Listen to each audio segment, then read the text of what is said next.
He's Jeff King. I'm Andy Erickson. This is not another shooting show. We go to Madison, Wisconsin. Thanks to a Patreon subscriber, Matt, who sent me this story last week. Officers were called to an apartment building on Windstone Drive just before 8:30 p.m. last Friday night on the city's east side after a shooting was reported. An 18-year-old man was shot in the leg. An officer applied a tourniquet and the teen was taken to the hospital. Police said 2 children who were family members were in the apartment at the time of the shooting. At this time, detectives believe the shooting occurred inside the apartment and it was accidental. A canine searched and amazingly, no weapon was found. This is the second week in a row we've had somebody shoot themselves and no weapon was found, Jeff. How does this happen?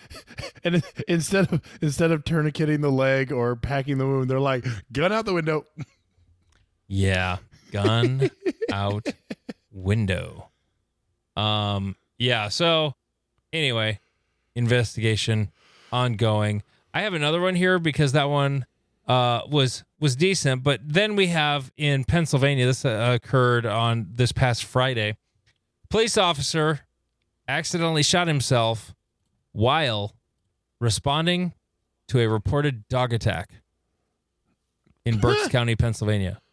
I thought cops are supposed to normally shoot the dog, not themselves. Or sorry, that's the ATF. Sorry, wrong agency. Pennsylvania State, don't worry, we'll shit on cops enough in this episode. Pennsylvania State Police say they were called to a home for a report of a dog attacking chickens. According to investigators, the dog made an aggressive move towards an officer, causing him to pull his gun and shoot the dog. That officer also shot himself in the leg. Beautiful. The cop survived shooting himself. The dog did not. Oh, okay. So, the Eagles are going to the Super Bowl. I just saw a video overlay on this story. We're recording Sunday night, so did the Chiefs win again?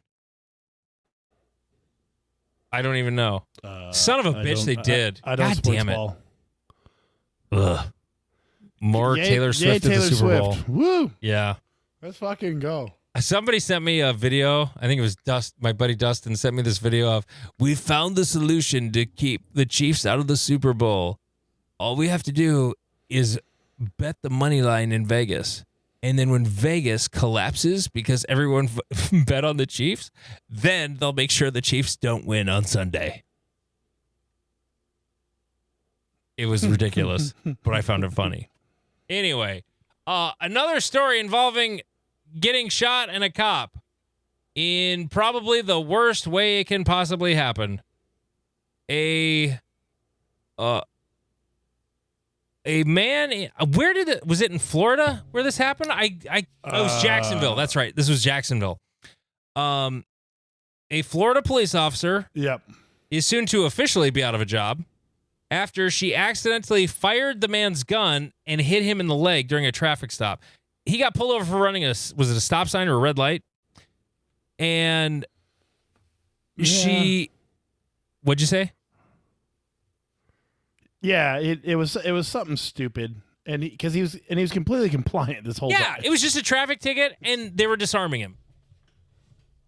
Now, it's it's a thing that cops do when they are dealing with people. I get it, but when it's someone who has a permit, they're lawfully carrying, whatever, and especially when they notify, like the meth dealers aren't telling the cop that pulls them over that they're carrying a gun. They never do. They don't do that. Maybe some do. Maybe there's some idiot who does, but they don't do this.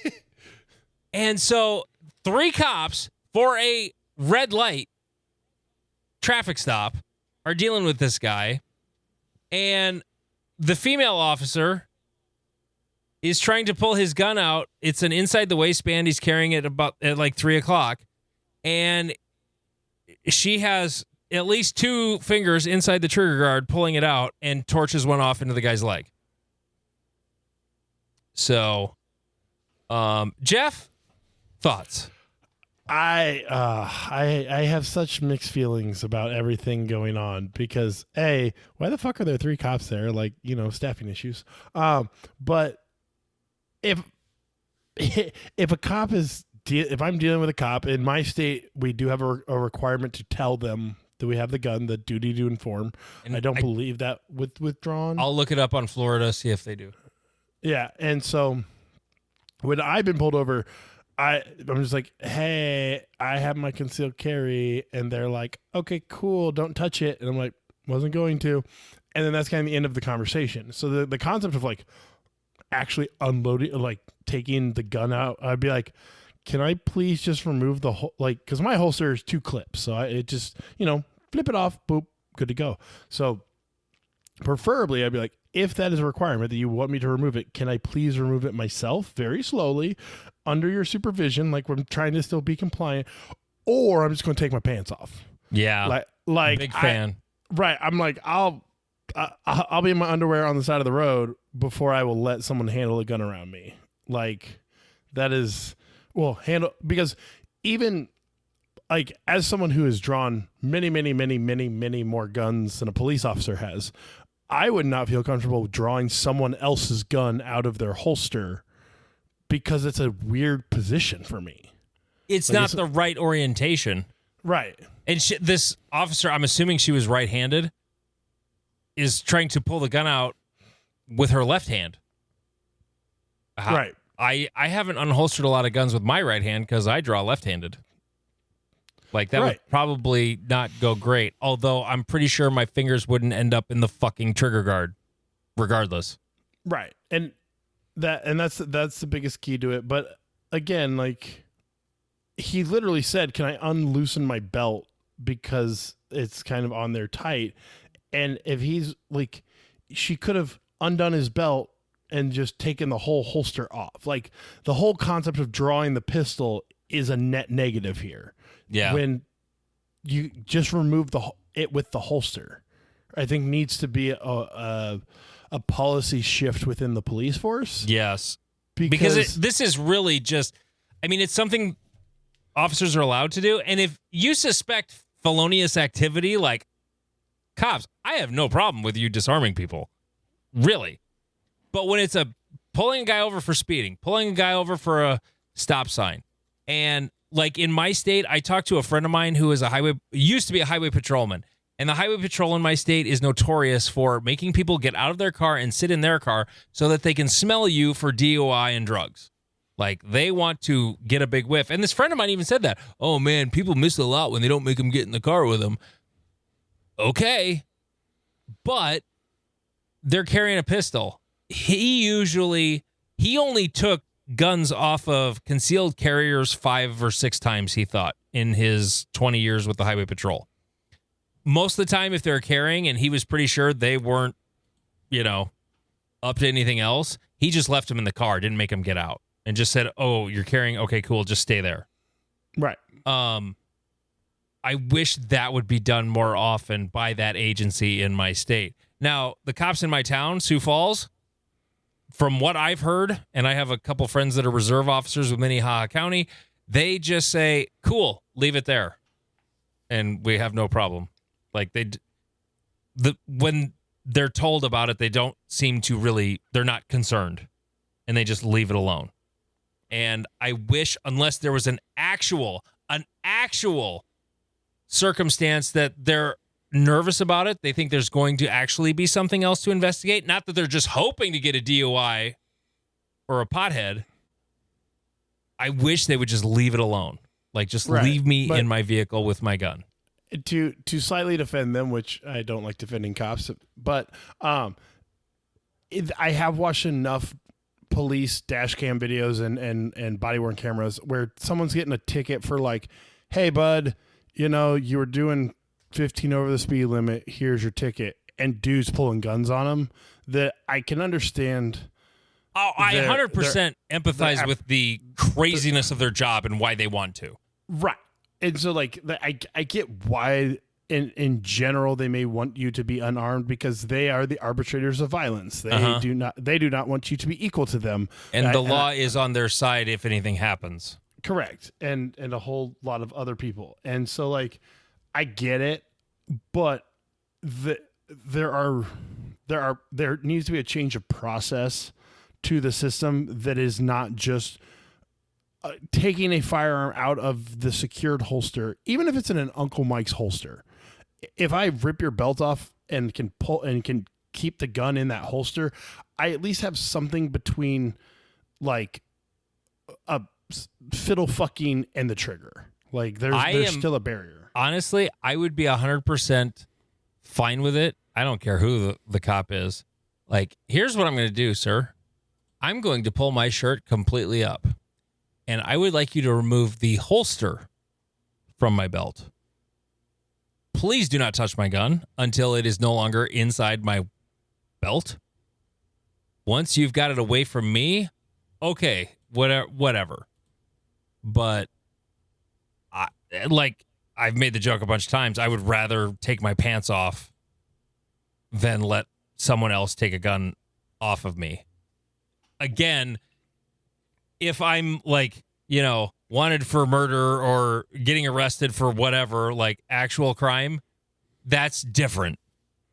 And what you were talking about, how someone's getting a ticket and then all of a sudden they're shooting at the cop. How many of those guys gave them a concealed carry permit before that happened? No idea. But I'm guessing not many. Well, but in states like yours, you still have a concealed carry permit, but there are several that just pass constitutional carry and then have no concealed carry class. Well, most of the states still have their permit program for this other states.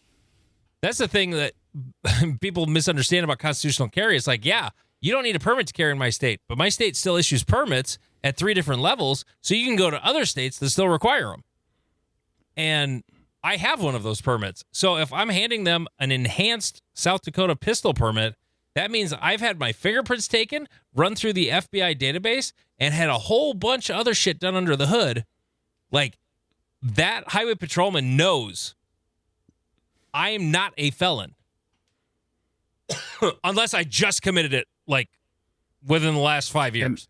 Right, and they have not taken your and license. They haven't, like, forced me to forfeit it. So,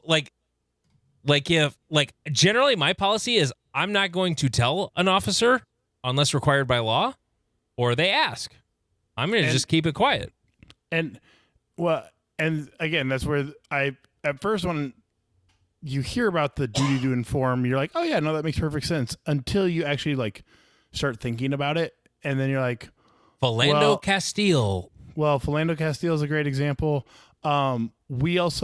I know some people listening to this may not like this, but to hear this, but as white people, we get a little more leeway than non-white people sometimes. That was something I thought of right away with this dude that got shot in the leg because he's black. Yeah. And there's 3 cops there for a fucking stoplight. Exactly. It's like, I know a guy that I think his registration was under his seat, and he's like, oh, 1 sec, and dived under his seat to grab it and came up to a cop pointing a gun at him, and he's like, what the fuck? And they're like, don't do that. And he's like, oh, okay. I understand that though. Right. But on the flip side, Orlando Castile was like, hey, I have a concealed carry. We good, and still got fucking popped. Yeah. And so there's certain leeways we can get away with in these situations, but at the same time, you have to be careful when you're dealing with a cop. Do not say gun, do not say firearm, do not say weapon, do not say any of those things, because especially if there's 2 cops there, and maybe you've already told the first one, you're like, hey, I have my concealed carry, and then you may say to them, oh yeah, my gun. And then that new cop that's shown up who does not have the information that the first cop has is now like, what the fuck? There's a gun? Oh, what's going on right now? And now you've got a very jumpy, 22-year-old with a firearm pointed at you who doesn't understand the situation, and you might get fucking popped. And it doesn't matter if you're in the right or the wrong, you're dead. Mm-hmm. It's better to be alive than dead in my perspective on the world. And so limit the amount of opportunities for death to come. And so having cops handle your firearms, negative. I'm going to go back even further. Don't speed. Yeah. I have a CDL now, so tickets are a much bigger deal now. I mean, I still, for it to endanger my CDL, the ability for me to drive a commercial vehicle, I have to do, if it's something in my personal vehicle, yes, I can endanger that. anything I do in a commercial vehicle is way worse. But, for the most part, like standard tickets in my personal vehicle could eventually endanger my CDL. But like, it's just better if I just like, I use cruise control in town a lot because then I don't speed. Yep. Even on city streets, is the speed limit 35? Okay, I'm going to lock it in at 35. If I got to slow down, no big deal. If I get back up to speed again, I hit resume. I don't care. I don't need an accidental. I almost got an accidental ticket this summer because the inside of my truck is so quiet. I can't tell how fast I'm going based on the wind noise going by. So I ended up going a little too fast and got pulled over. Luckily, I got a warning, but don't do dumb shit when you're driving and you don't get pulled over, and then this is less of a problem. Right. Just another thing to throw out there. Anyway, we already recorded the rest of this show, and it's really long. Another doozy of an episode. And this conversation kind of happens already a little bit. Well, see, right now we're in the future, but it'll be the past. So you're in the Matrix. Aspects of this conversation already happened in me and Jeff's past, but for you, it's in the future. So, so take your LSD now. Yes. Whenever we have a guest on, we always record with them first, and then we record the rest of the show after that. So that's why the silliness right now. But this one is going to get close to 2 hours. But Jeff, he likes talking to people. I like being lazy and not lining up guests, but Jeff likes guests. So we started lining up more guests. And one of the guests we lined up is this guy down in Texas. His name is Ken Jang. He is the guy behind the Pacers that were sort of all the rage that got talked about a bit here a month or so ago, whenever that was. I know the Paracast boys were talking about those. Robert said he liked them a lot. I sure like the concept of them. Ken Jang joined us on the show. Welcome, Ken. Thanks, Andy. Pleasure to be here. Thanks for having me. So, you're they're so formal. Jesus. Like, are you a teetotaler? Do you drink? You should grab booze. It goes better. If you don't drink, that's fine. We don't judge. I'm not much of a drinker. I'm just drinking water. Oh, okay. Well, maybe we'll convert you. So, what do you do? You got this Cloak and Dagger Solutions. What is Cloak and Dagger Solutions? Well, Cloak and Dagger started originally to be a firearms training company, specifically focused on the concealed carry stuff. Mm-hmm. Trying to bridge a little bit of that quote unquote practical performance USPA style training, but into like everyday applications. Just because about 2 years ago, a year ago or so, it's a lot better now, but there used to be more of like a camp type of feel, division between like this is the tactical world and this is like the competition world, and they wouldn't like mesh very well. But I think more people are starting to kind of like the idea of that. Well, technique of shooting is kind of universal.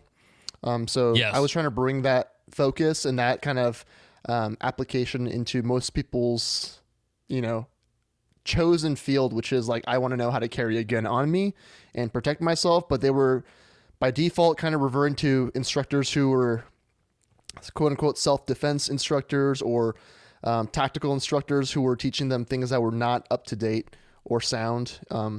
So I was trying to bridge those two worlds together. So that's kind of how it started. And then over time, I started to see a little bit more of a need in like the retail side of things as I shot more matches and as I talked to more people teaching classes around the country. I would just kind of talk to people, hear a little bit of what they thought the industry needed. And so I started making things like the pasters and canvas bags and that kind of stuff. So, yeah. Okay. So I want to go back to things that were talking about the CCW training or whatever, and things that weren't out of date. Like, to you, what was out of date? There's a big range of things, right? So you'll hear the stuff that's like, I took an NRA class, right? Okay. An NRA instructor class. You're talking to an NRA certified instructor. I would like to have you know. It's only because I have to be one in order to teach the state. That's exactly why program. I took it too. Not because I'm trying to learn something new. How many NRA basic pistol classes have you taught, Ken? 0. Yeah, me too. Same for me. It's literally just to be able to administer the LTC, license to carry, shooting portion in Texas. That's literally it. Yep. Only because it's really the only sanctioning body there is. Right. Really. It's the oldest one around, the most established, so it just has like that pull in the government. Legislators that don't know anything. Yeah. Oh, I've heard of the NRA. They must know what they're talking about. Okay. Yeah. Well, that's literally the only reason why. Yeah. So you took. Sorry, I derailed you when you said NRA certified. The stuff that was outdated. Yeah. So it was a wide range of things. So like in that NRA instructor class, the lady was telling me like the trigger. I mean, this might be a contentious point actually, but she was pretty much telling me like you should not know when the trigger is going to go off or the gun's going to go off, or she was telling me to pin the trigger to the rear. Oh, Jesus, that is wrong. Stuff like that. She even asked, another student was asking, and this is a student in an instructor class, right? So they're trying to become an instructor, even though they're a student in the class. And there was a student asking, what do you do if you're cross-eye dominant and you're shooting low left? Which those two issues aren't connected, right? So the instructor told that student who's going to go on and teach people to aim high right. Oh, Jesus. So there's stuff like that going on, right? Now, I'll freely admit, as a guy who would push shots low right, I'm a lefty, so low right. Okay. Yeah. I mean, early on in my USPSA career, when I wasn't feeling it, I aimed high left. Yeah, it's one thing to like know what's going on and you're just trying to put a Band-Aid on it, but it's another to like honestly think that the issue is being solved. Yeah. Right. Yeah. So there's a ton of that stuff going on, or a ton of like slow is smooth and smooth is fast. Slow is slow is my slogan. Yeah. A lot of that. It was more the thought process or the lack thereof that was the issue for me, rather than like telling somebody to do a specific thing with their hands or a way of. It was more the thinking that people got stuck into when they were hearing these outdated instructors. Mm-hmm. And that's a big focus of my teaching is like, yeah, sure, in 2 days, right? Because most of my classes are 2-day performance, quote unquote, performance classes. Like in 2 days, you might get marginally better depending on where you start. But the real value in this class is, can you learn how to teach yourself moving forward? Like in every range session, dry fire session from here on out, can you be in a different mental state so you know exactly like what the problem is, how to test to see if that problem is accurate, and then hypothesize multiple solutions and then actually test if those things are giving you the results you want so you can continue that entire process. Otherwise, you're just going to be, wasting a lot of ammo and guessing or not even like making kind of connections, So those are the wide variety of things. I mean, there's a ton more we can go into that was outdated. Shooting basically faster than like 25s. The funniest shit is what I'm after. Like, what's the funny shit that you heard? Like, those were a couple of great examples. Like, aim high right. Like, I mean, I hear people. I actually, a buddy of mine, when he also moved here from California. Ken's a transplant. You were was it 2020 transplant from California to Texas? Yep, 2022. Oh, 2022. Well, good friend of mine, he also did the same thing, and I discovered very quickly, he took a lesson from me before I really knew him. Yeah. And he was getting into USPSA, and he was pinning the trigger to the rear between every shot, and his splits were like 40. And I'm like, what? And then I watched him. I'm like I moved to the side, because you always like stare from the side at what the trigger's doing. Yeah. And then eventually I moved over so I could see his finger on the trigger, and I'm like, oh, Jesus, dude, you have to stop doing that. Mm-hmm. Oh, that's what I was taught. Like, no, you got to stop that. Yeah. There's that. There's closing one eye. I know some people still do that for like iron shooting, or they'll get it from some kind of like hunting background with like, rifle or something. There's staring at the front iron or staring at the dot. They'll kind of like bleed that into a different sighting system. I've heard people say that shooting faster than like 30 splits is irresponsible in the court of law. Like you'll just get like automatically incarcerated. So they'll use that as a way to justify, not shooting fast because you inherently can't be accurate if you're shooting like that. Stuff like that. It was just like a restrictive mindset more than like the actual specific, thing that they were saying. It was just interesting. Yeah. Well, those knuckleheads don't think it's possible because they don't shoot. Yeah. Like of the guys that teach the permit class in my town or that I know, A couple of them actually shoot. One of them is a USPSA shooter. He doesn't shoot much anymore just because he got busy with family stuff. The other one never shot USPSA, but he shoots and he's decent. He's okay. He's just kind of slow. He's a reserve police officer. Okay. He hits stuff. He's just slow. Yeah. One of those kind of guys.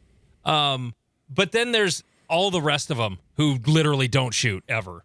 Like they don't even shoot in their classes. They don't demonstrate with a gun in their hand other than here's a semi-automatic striker fired pistol and here's a double action revolver.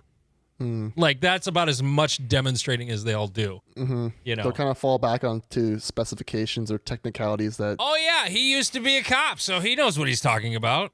Yeah. As we've all learned this week, being a cop does not mean you know what you're doing or are safe. Yeah. Did you with see a firearm. that video? We talked about officer? We talked about it earlier in the show that we haven't recorded yet because we were recording this interview with Ken first, and then we're doing the rest of the show. But we already talked about it. But yes, we can rehash a little here too, though. But it's fucking terrible. I feel like we've talked about it before. At least I don't know. I talked the about concept of what happened, but then it literally happened. Yeah. Right, because like. I'm taking my pants off. Like they're like, "Hey, I'm going to disarm you." I'm like, now? "No." I would rather take my pants off. I'm not wearing with pants. Okay, that's what I thought. That's the big beauty of doing a podcast with no video. Hear the pantslessness. I can hear it. I'm completely naked. Yeah, I don't know about Jeff, but I'm totally naked. I live in an apartment by myself. I can be naked whenever I want. But I'm lying. I have 3 kids and a wife. I'm definitely not naked.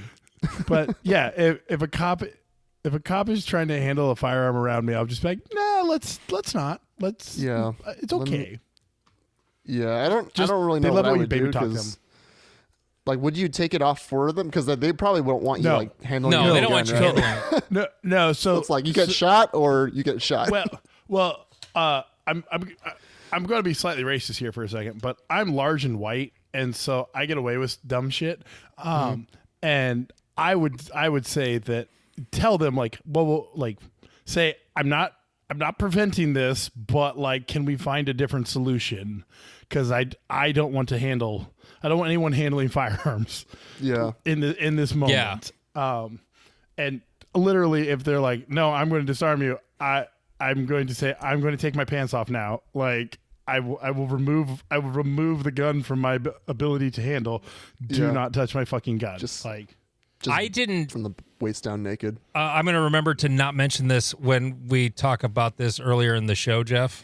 Yeah. In the future, when we do the thing in the past that we're doing in the future, my buddy Nick, he and I were messaging. I had a bunch of people texting me about this video, and like, what do you do? Because I know the Highway Patrol in South Dakota, they like to get you in their car so they can smell you for booze and weed, and they're allowed to do that.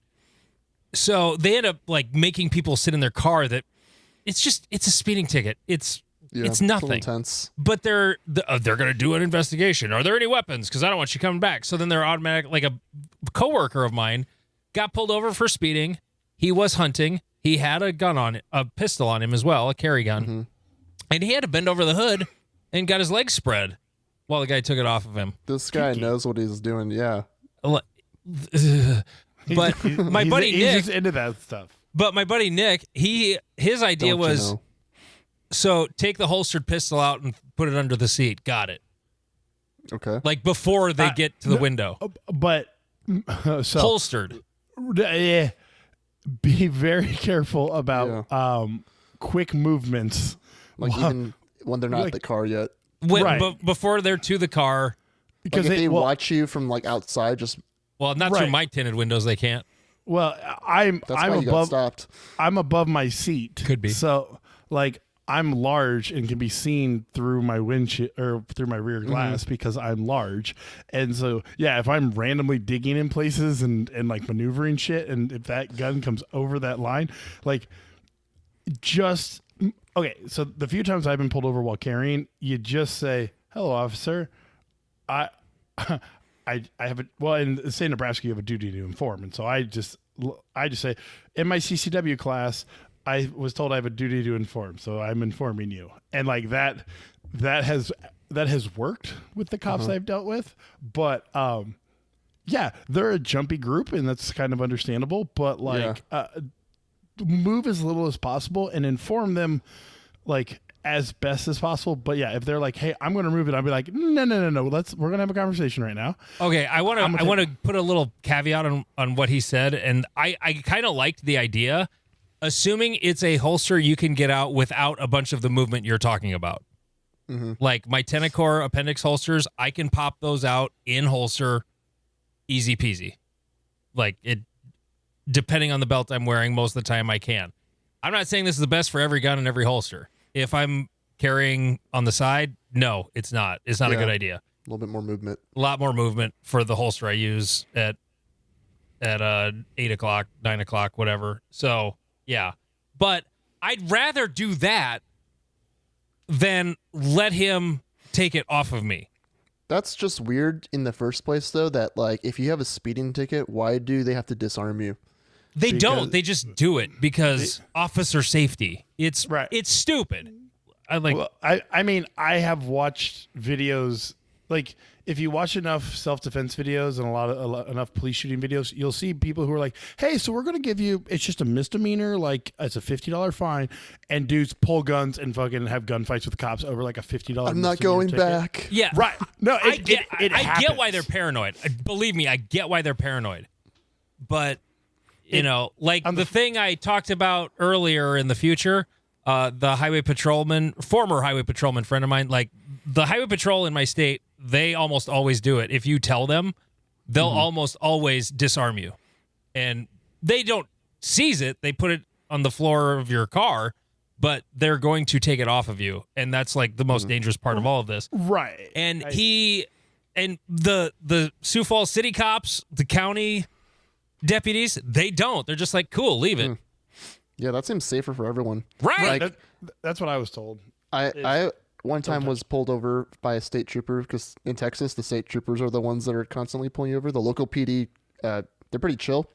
And so I was coming back from the range, like, and I just take the same back roads all the times, just so I don't really like slow down on the corner. I just like, I just ride the line kind of. And so I was taking this corner at like 60, which is the speed limit, but he thought I was going way too fast. He told me to pull over. So he comes up to the passenger side and he was like, you were going way too fast on that corner. And then I was just like, hey, I'm just letting you know I have a gun on me. It's in my waistband. I had my hands on the steering wheel. And I was like, I don't want you to freak out, but I have a gun on my waistband. Come back from the range. And he was like, okay, what kind of holster do you use? And I was like, it's a Tier 1 concealed Apex. And he was like, I can hardly see it. What gun are you carrying? And I was like, it's a Glock 17, full size. It's got an extended mag in the sidecar. And he was just like, all right, give me the link. He writes it down on his hand. And he asked for a discount code. And he was like, all right, here's a warning. Let me see your IG handle. And then he just sent me off. And I was like, oh, man. Oh, he didn't even run you for warrants? Well, he did. He checked me for stuff, and he just gave me a warning. And he was like, take it slower. And that's the beauty of, like, everyone on, like, the CCW forum will comment that either a cop, if you're like, hey, I have a duty to inform, like, I never say the word gun. Never say the word firearm, gun, pistol, anything like that. Just be like, or weapon. Just be like, hey, I have my CCW, because people hear gun and they freak out. But, like, it's 50-50. Either the cop is going to freak out and like try to disarm you and have you stand spread eagle on the front of your car, or they're going to be like, cool, bro. Like, what are you carrying? Yeah. Like, blah, blah, blah. And well, there's a third one where they're kind of apathetic and like don't really like, okay, cool. That's true. And they move on, Yeah. I guess one of the times I got pulled over, the guy was like, okay, don't touch it. And then the traffic stop went on as said, don't touch it? Yep. Yeah. I was like, I have a duty to inform. I have my concealed carry. And he goes, yeah, okay, don't touch it. I was like, okay, cool. Fair enough. I won't.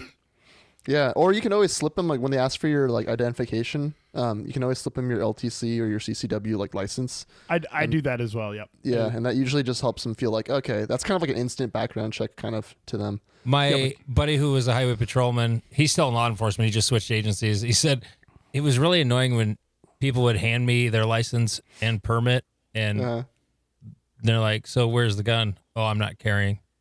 And then he's like, oh. So why'd you give me your permit? Now you have an ulterior motive. My carry instructor said that So Sometimes what's you the let them out lesson of in all tickets. this? You got to carry all the time. Yeah. Right. Okay. So to redirect us towards why we are chit chatting. Yeah, the whole reason Ken's on, because we already in the future talked about that a lot. Right. So you created a product that caused a little bit of a stir. Could you tell us about it? So I pretty much made a sticker that prevents sunlight from going through it. Is that what you're talking about? Yes. Your A-zone covers, or I was talking about the pasters. Yeah, there's a whole line, but they fundamentally use the same material. So it's essentially a paster, a big one and a small one, and the big buzzwords around it would be like it's got a blackout feature to it, so bullet holes aren't just kind of glowing right through the paster, because what's the point of covering the hole if you can just see right through it? Yep. And then the other things that maybe aren't as well known that I've got these out to over 300 different customers who are in all different types of climates and regions, is that it's one of the only ones that I know of that works in the rain on waterproof targets as well. Was it intentional or just a happy accident? It was a happy accident. Well, good. And it works in freezing temperatures. That's what I heard from Robert on the hell Paracast. yeah. They work very well in the cold. Yes. Our level 2 match here is in May, and May in South Dakota can be kind of hot. It can be kind of cool. Well, and a lot of clubs south of the Mason-Dixon are dealing with some snow right now, so they got to take. We still have no fucking snow. Right, we have not. Omaha is not. I think we've received less than an inch of snow the entire season. Same here. But Wow. yes, south of the Mason-Dixon, this is what we normally deal with every year. What you dealt with for 3 days. Yeah. Yeah. We had a bunch of snow recently. Like when there's like an inch of snow here, like DFW is on lockdown. People are just, having snow piles on the highway. They don't have the and stuff equipment like to that. deal with it. Not as much people like putting ice out and stuff like that. So it's pretty intense here, but I've gotten people from New Jersey and Pennsylvania who get a lot of snow as well. People in Idaho who are using this in like, single digit temperatures and snow. Also in Florida in the summer, when there's like a high humidity. So Super that moist. affects things. Yeah. Things are a little bit smugly. But yeah, it's working in all sorts of temperatures, and that's kind of, like you said, it's a happy accident. Like I was looking for something that was operational, between, 10 degrees to 130 degrees Fahrenheit, and would be water resistant, and also blocked out the sunlight. And I can't go into the too many of the specifics as to like what the formula is. Of course. But it's just working extremely well. And then the other thing that is kind of a selling point on it is that I wanted to make something that, like, if you guys use pacer guns, right? Like the most annoying part about using the pacer gun, other than it sometimes jams, is like reloading the roll, just because it's kind of a pain to feed things in and lock it down and stuff. So if I can minimize how many times I have to reload, either at a match or in a class or for my own training, it's like way better. So I put 3,000 pasters on one roll, and it still works in the paster gun. So you've got better pasters that are completely opaque, blocking out the sunlight, so you get a better training experience. They're sticking on the first time, no matter what the weather conditions are like, and you're not reloading your paster gun as Can I often. point out the most obvious feature of this that I realized today when I was looking at your website? Sure. Well, at first I'm looking at it going $8.99 a roll. What the fuck? And then I scroll down and see 3,000 pasters. I'm like, Yeah. oh, this is Yeah. cheaper. We're This is Midwesterners. fucking cheaper. Oh my god. Yeah.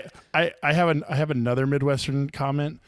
Do you give us a 6 inches of unpasted thing to feed through? You know what? Oh. You know what? Because you lose 12 pasters when you reload it. So this is actually do. very funny that you say this, and I'm gonna. This is where it's gonna debut a little bit of the upcoming updates. Oh. Yeah, I was also going to point out you're sold out. I can't buy any for my club Yeah, right now. so the new pasters are being restocked and in production right now, just because when I initially made these, I did not think that they were going to sell out in 3 weeks. That inventory was supposed to last me 6 months, and it sold out in 3 weeks. Wow. Hell yeah, brother. Yeah, so it's a great problem to have, but it's still a problem. Yep. And so, but what the great thing is it allowed me to immediately get a lot of feedback. And one of the things that are well known is that like when you initially feed the first like little tail into the paster gun, yeah, you kind of sacrifice, especially if it's a windy day, right? Those are things that are flying right off of the little backliner. So the updated version is going to have a 10-inch little tail that has a solid paster, like piece of tape on it. Oh, and so, just not cut. It's just like one long one. Yeah, and I'll have my branding on it just so that when you get it in the packaging, all around the roll, it'll say Cloak and Dagger on it. That's even smarter because I was thinking, well, how do you keep track of what color it is when it's new? Is the first thing I thought of. But if you do that, then you do. Do you just have the brown ones? Do you have any other ones yet? So this is all going to be debuting. All this information is debuting on your podcast. Yes. Yeah, so there will be the brown, and the brown has been adjusted. The color has been adjusted a little bit lighter, so it matches much better now, too.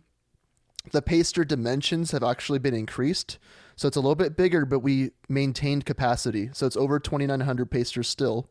Nice. But it covers more area, so that means more adhesion as well, because it's bigger, more surface area. And if people are still shooting 40 cal, 45 cal, whatever, it's just going to be a little bit easier to aim and cover up that hole. So that's the brown paster, and it has that tail we talked about. But also there are white and black pasters coming too with the same features. Hell yeah. My home range faces, like whenever I'm out practicing, it never fails. The sun is behind my targets, even in the middle of the day. Let me rephrase. If it's not in the middle of the day, which usually if I'm practicing, it's usually morning or late afternoon, evening, the sun is going to be behind most of the year, except for like June, early July. So those holes getting lit up by the sun coming through it's just something I literally would get so annoyed with it. Some days I would put 2 pasters on to cover them up. And the thought, it never occurred to me that somebody could make a paster that just actually blacks out the sunlight hole from the bullet hole and fixes that. And then I hear about this, I'm like, wait, what? Yeah. It's quite interesting because before I even thought about making it myself, because I think some people, when they're using a product that they've used for so long, there's a little bit of that normalcy bias, right? Yeah. And they're like, it's annoying, I guess, but what am I going to do about it? Right. And then, but I kind of found myself in that situation a little bit too. And there were some friends I was like, hey, doesn't the bullet hole kind of annoy you? Because like, especially when you're a little bit further away, 10 yards and on, right? You're like, you can't even tell there's a paster on there. You just see the hole, right? And so I would talk to some people and, you get some mixed responses, which are like, not really, it doesn't really bother me. And there would be some people who are like, yeah, but like, that's just every paster has that same issue. So like, what are you going to do? Well, as an RO at majors, it's really annoying because I'm looking for a hole to score and I can't find the hole because there's holes everywhere. Right. That's another thing too, because what if everyone reset the stage, right? And then while you're shooting, somebody calls stop because they thought the stage wasn't reset, they saw a hole. Or, for the shooter too, like for competitive equity's sake, right? Like after you're the 5th squad going through, right? There's freaking pasters and holes everywhere. And you're like, I guess that's what I get, depending on how good the staff is or whoever it is at replacing targets or whatever. But yeah, I just thought like I was going to order some more pasters and I was just like, I wonder if there's a way to just do it better. And so it didn't take me very long to write down a list of things I would change and then just figure out a way to address those things, which, kind of made me feel a certain way about some companies who have been selling these things for decades and just never, made these changes. They're selling them though. Yeah. Yeah. Well, what else do I need to do? We sell millions of them a year. What's the point? Why do I need to do that for? Yeah, and they're selling it for more than I am. More, paster. Yes. Right, and so I know what the margins are on it, and I know how much their version costs, and it kind of makes me feel a certain way, right? So, the reason behind the pricing is to eliminate any barrier for a customer to be like, why wouldn't I buy this? Like some clubs would say, no, it costs more. That's why I'm making 1,000 paster rolls too, because some clubs they don't want a 3,000 roll, paster roll, because they would rather have more people, like more rolls in each person's hands, so that there's not like somebody accidentally losing one. And it gives them an easy comparison. People, the average consumer is not as deep of a thinker as we like. I mean, there's the classic quarter pounder versus 1/3 pounder that did. But so Which one's bigger, Jeff? A Obviously, and it's a W. quarter pounder because it has a 4 on it. Exactly. Right. Exactly. A and W for the win. So you, like. By the way, I bulk just would like to deals. point out we're on a podcast and we're talking about stickers. Hell yeah, brother. That's, It just Very dawned on me important like stickers. we're all excited about stickers. let's be honest. This isn't the nerdiest thing we've This ever is so jerked off autistic, about. it's ridiculous. Oh my god. That's what we should rename it. Autism Central. Yes. But so are you at the scale now where you could support clubs ordering from you, or are you still in the Or individual like say orders? the Area 3 championship. Do you know? Yeah, I mean that's my big goal. So If I only think you- we found if only- the if official only you talked- paster of Area 3, Jeff. If only you were talking to the area director. I Yeah. don't know. Or that would be great. If you know his name or his contact, I can get a hold of him. Please let me know. right. Or he might be involved in like 2 or 3 sections, and a match or 2 here and there. Yeah. So to answer your question, yes. We are at a size to be able to sponsor pasters for area matches. And that is my primary goal. My marketing strategy for this entire year is to sponsor every area match, just because I believe in this product 100%. And I think that it would make for a very smooth event, and help, fulfill the role of the paster perfectly. But also it's the most efficient way to get it out into most people's hands and get them aware of it is like multi-state regional matches where the exact demographic I'm trying to sell these things to would be in large quantities, and then have them use it before they want to buy it, and they can make a purchasing decision right then and there. I have a question. How do you overcome the tape nerds in Utah? Tape nerds in Utah? They like tape. I know That this. sounds really autistic. The Salt Lake guys, they like well, their tape. They don't like paster stickers. They like tape. Oh, because it's like cheap and stuff? I don't Yep. know, but they like tape. the I've never Colorado seen boys tape do at a it. match, but I guess they love tape out there. Yeah. I ran into And it in any a- opportunity to shit talk the Paracast, I'm going to take. Right, we're trying to have beef with them, but we're just so much better that it's not worth having a conversation. I don't know anyone from Utah who does that. I know some clubs in California that do that, and then I know a guy, Diami, out of Colorado. He was a tape guy, and then I sent him a roll. I was just like, "What do you think?" And he started using the roll. So I think it's got to be one of those things where they got to just try it, and Yeah, if they you gotta put realize it in it's their not hands. that expensive, they'll be like, "Okay, it covers the hole better. It's perfectly sized, and you don't see sunlight or Honestly, how much tape are they wasting? A I lot. don't know. Probably You know. a lot, because when they don't cut them all uniformly, right? There's Yeah, there's got to be. coverage, I mean, over coverage. you end up But- with a lot of waste just with the leftover, like pizza bones of And and paster rolls. and like I shot a match in Aurora, and so my big ass fingers trying to rip the tape to put it on the thing versus like a smaller person's hands ripping the Yeah. tape. It does make a difference on your 100th or 200th time ripping it, and your hands get all cut up. Anyways, so yes, we can. I can get you into contact with the Area several people. The Cornhusker Classic would love to have these pasters as well. So for one of your other products that I kind of mentioned earlier, the A-Zone cover. Yes, the Tell- respawn. Yes, tell us about that product. Yeah. So all of these products, including the canvas bags I have on my site, but really the Range Essentials is what this product line is called.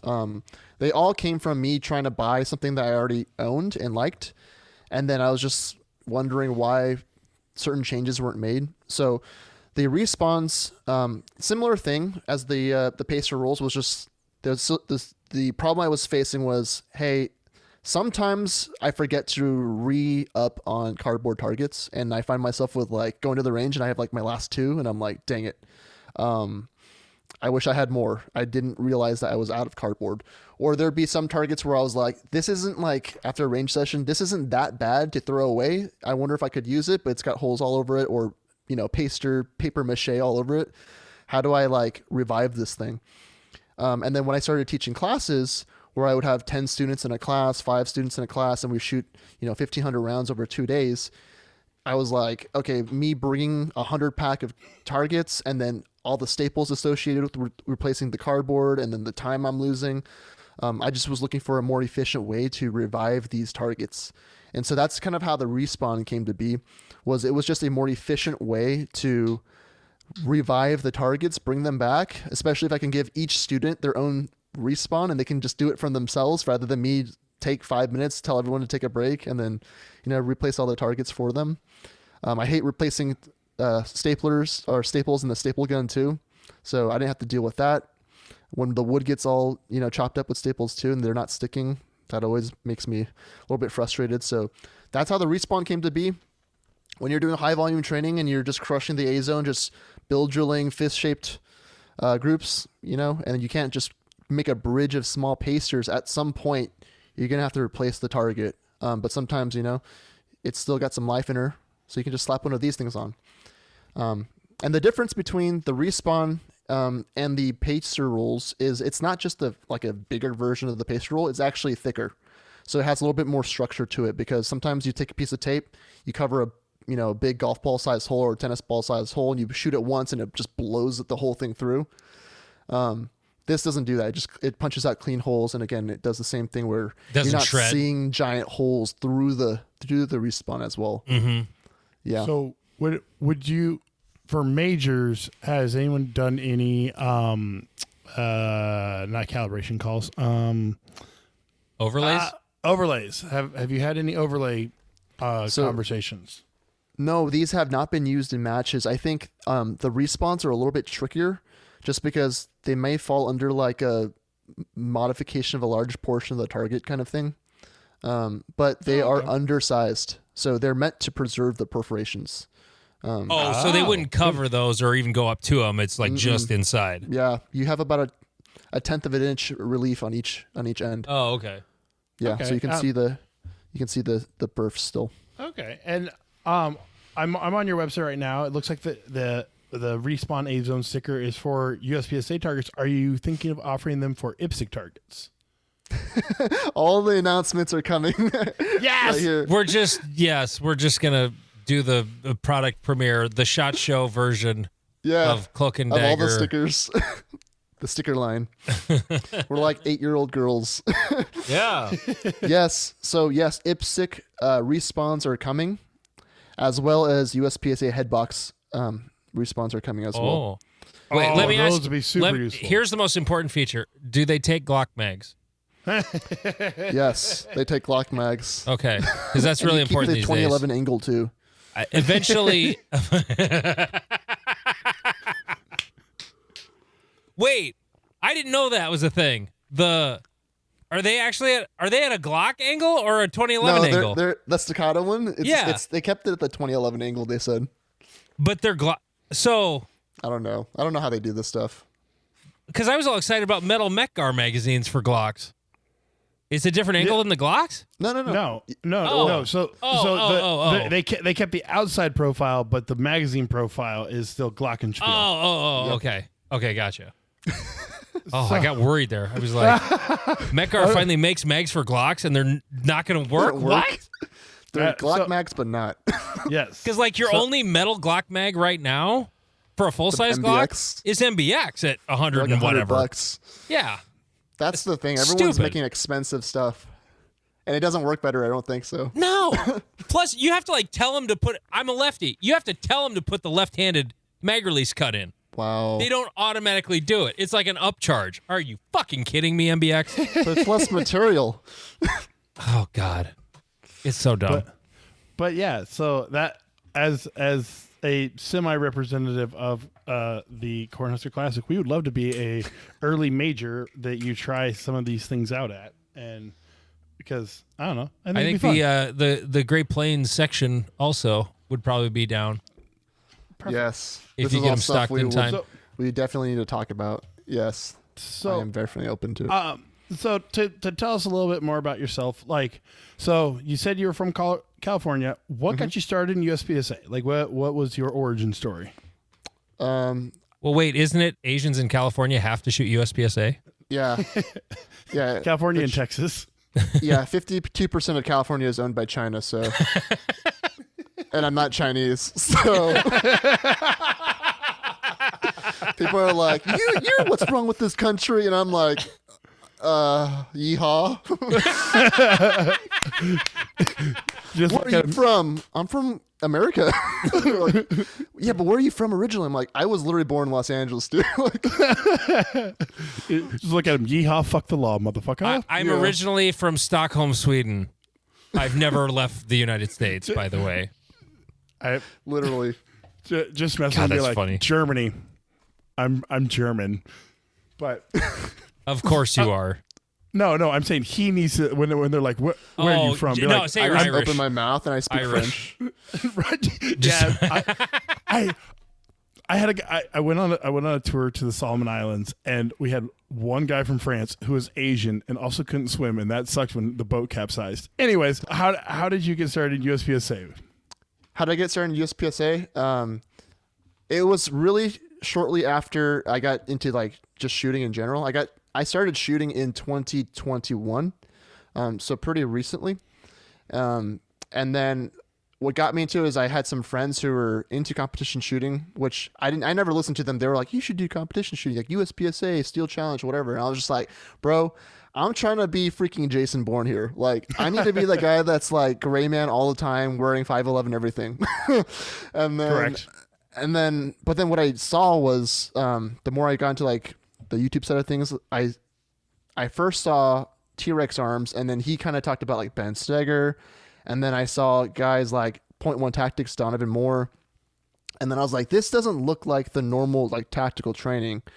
And so I signed up for my first appendix class, and that was with Donovan Moore from Point One Tactics. And he was just name dropping the people he learned from, because I was like, this guy's freaking amazing. I was like starstruck, everything. It's like, I've never seen a guy pull a pistol off of his panties so fast. And then he was like saying JJ Rakaza.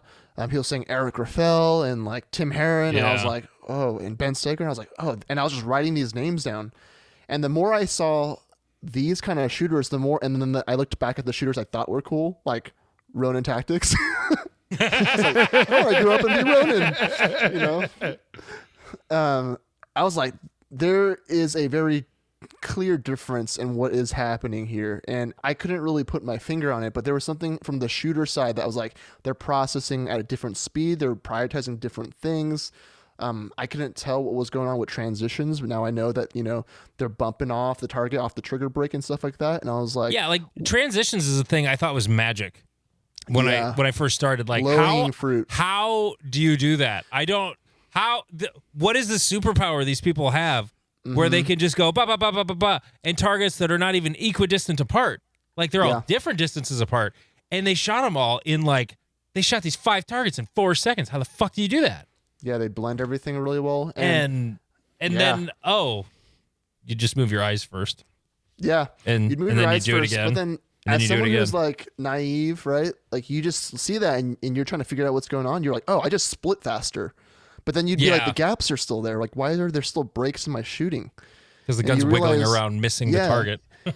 You would mistake like the flow, the unbroken flow of the shooting for faster splits, but your ears would deceive you. And I just thought that was amazing. So that's kind of how I got to USPSA. I was just noticing the shooters and just how much more advanced they were. And at first I was in disbelief, because I'd be like, there's no way at like sub 25 splits can you have like 2 bullet holes touching.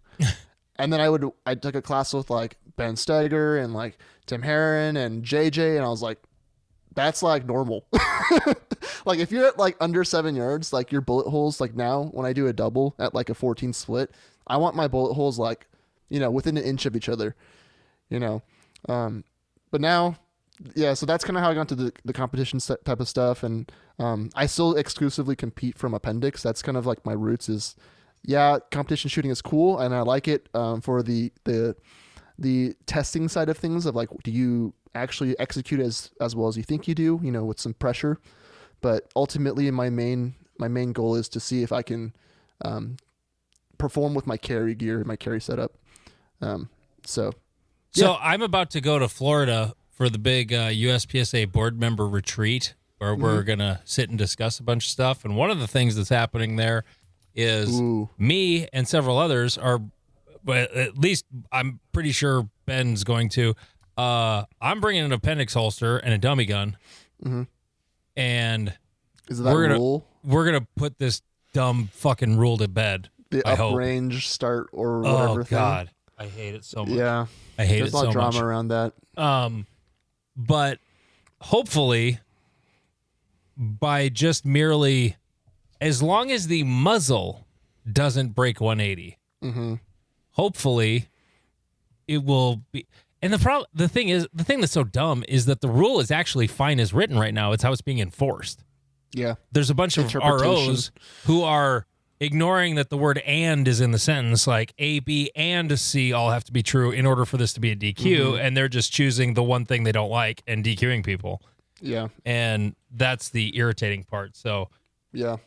But front of holster. So you have to, have you ever competed with like a regular gun bucket holster or? Nope. Always been appendix. So you always shot either appendix. Limited or open. No, I exclusively shoot and carry optics. When did that rule come in? I don't know. Before I got into it. Yeah, Is it that long ago? Yeah, I think it was a change back in like 2019, 2020, somewhere in there. I think so. Oh, okay. I was thinking it was like 2021 or 2. Well, it was still. Oh, you know what? It was 2021. It was the same time flashlights got allowed. Yep. And since he started, you said you started in 2022, correct? I started. I started my first match in 2022. Oh, okay. Then that makes sense then. Yeah. Yeah. We're old.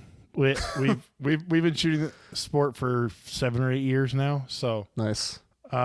We remember back in the olden days. Way back in the day. I'm looking at my gamer tag on the USPSA profile, and I'm an 8-year member. Ooh, I got a lifetime member tag now too. Yeah, and it was like $10 probably too. Oh yeah. Oh no, my life membership was $1,000. Oh dang, that's still because it was the well, I wasn't going to be a life member until this whole being an area director thing happened, and they should just give you that for free. It shouldn't be a requirement. Honestly, yeah, I don't think. Right, because you've been in the sport for 2 years, so coming on 3 years, and you have I don't want to say revolutionized, but you have improved the product and of the sport just in your 2 years here. So why do you need a fucking life membership to get on the board and be like, oh, hey, like I created this new paster that's way better than the fucking bullshit you're already using. And you're like, yeah. Fuck it. It didn't really take very long. That's the part that's kind of astonishing. And I think there's a lot of other things kind of like that, whether it be in the training world or the retail side of things that people are probably just kind of ignoring because they don't. The fact that you came up with this paster is just like, I feel retarded for not having thought of it myself and tried to market it, because it was a problem I recognized and saw and was irritated by just because of the orientation of my range. Yeah. In relation to the way the sun goes around the planet, or the way the planet goes around the sun, I should say. Yeah. And you're showing your age there. I ain't that old. Jesus. Yeah, we're going back to ancient Greece. Yeah. Fuck this guy. The Mayans. But like such an obvious, simple product really improvement. It really ridiculously simple to put here's more thick shit to make it completely opaque. Oh, so there's a balance. Like, so I thought that too until I started getting into it. So the R&D is actually pretty fascinating. I've spent for stickers. We're talking stickers, right? And we're talking about stickers. Before I mass produce them, like I have to test them, right, in different weather conditions. Make sure that they function in the pastry gun. So like my last prototype batch before this production run, I bought 24 samples from the manufacturer, and what I have to do is I have to pretty much not even use them. I have to just, like, for training, I have to just freaking put them in a pastry gun and stand in front of a USPSA target for like 3 hours and just click apply, just painstakingly just to see if there's any feeding issues, right? And so, but then other than that, and the crazy part is too, is like when I'm doing prototypes, right? I'm not making them at like $9.50 a roll that like the customer pays, I pay hundreds per roll. Oh, sure. Right? Yeah. Because it's their one-offs. They're all different. Right. I'm testing for very specific things with the feeding and the application and all that stuff. So I've spent thousands of dollars in R&D for a stupid sticker, right? But there's a lot of things that go into it. Like I would change one thing and it would not feed in the paster gun. If I just made the paster thicker, it would not feed in the paster gun, or I would lose capacity. Yeah. Yep. Yeah. So there's a lot of things. There's a balance going on. It's a very balanced formula that I'm very proud of. And I think that when I've heard those reviews from people even in Puerto Rico, who are there, what's the major match there? The Caribbean Open? Yep. Yeah. Yeah. So I had a customer who's on the board for that match there, and he's like, these are the only ones that are working in monsoons here. And I was like, that's great. He's like, yeah, I'm only buying these. And I'm like, dang, how did this happen? But it was just the culmination of each little feature in a ton of testing. But they are 100% better than what I was using before. And I think what most people are using from like, I don't want to drop names, but like, the places. Oh, I'm about to drop names. I can't speak because I haven't actually used them myself, but considering Robert Wyatt, who's a friend of mine, had talked about them very, very, very positively, just in terms of working well in the cold. Mm-hmm. That was the thing he was jazzed about, was that they just work great in the cold. Mm-hmm. Here's all of the things, like all of the pasters that are out there all kind of do something well, but none of them do everything well. Mm-hmm. Like Shooter's Connection, I think they're the cheapest. I'm not sure if they are, but they're like the thinnest. Like you're going to get that sun hole worse with theirs than anybody's. Mm-hmm.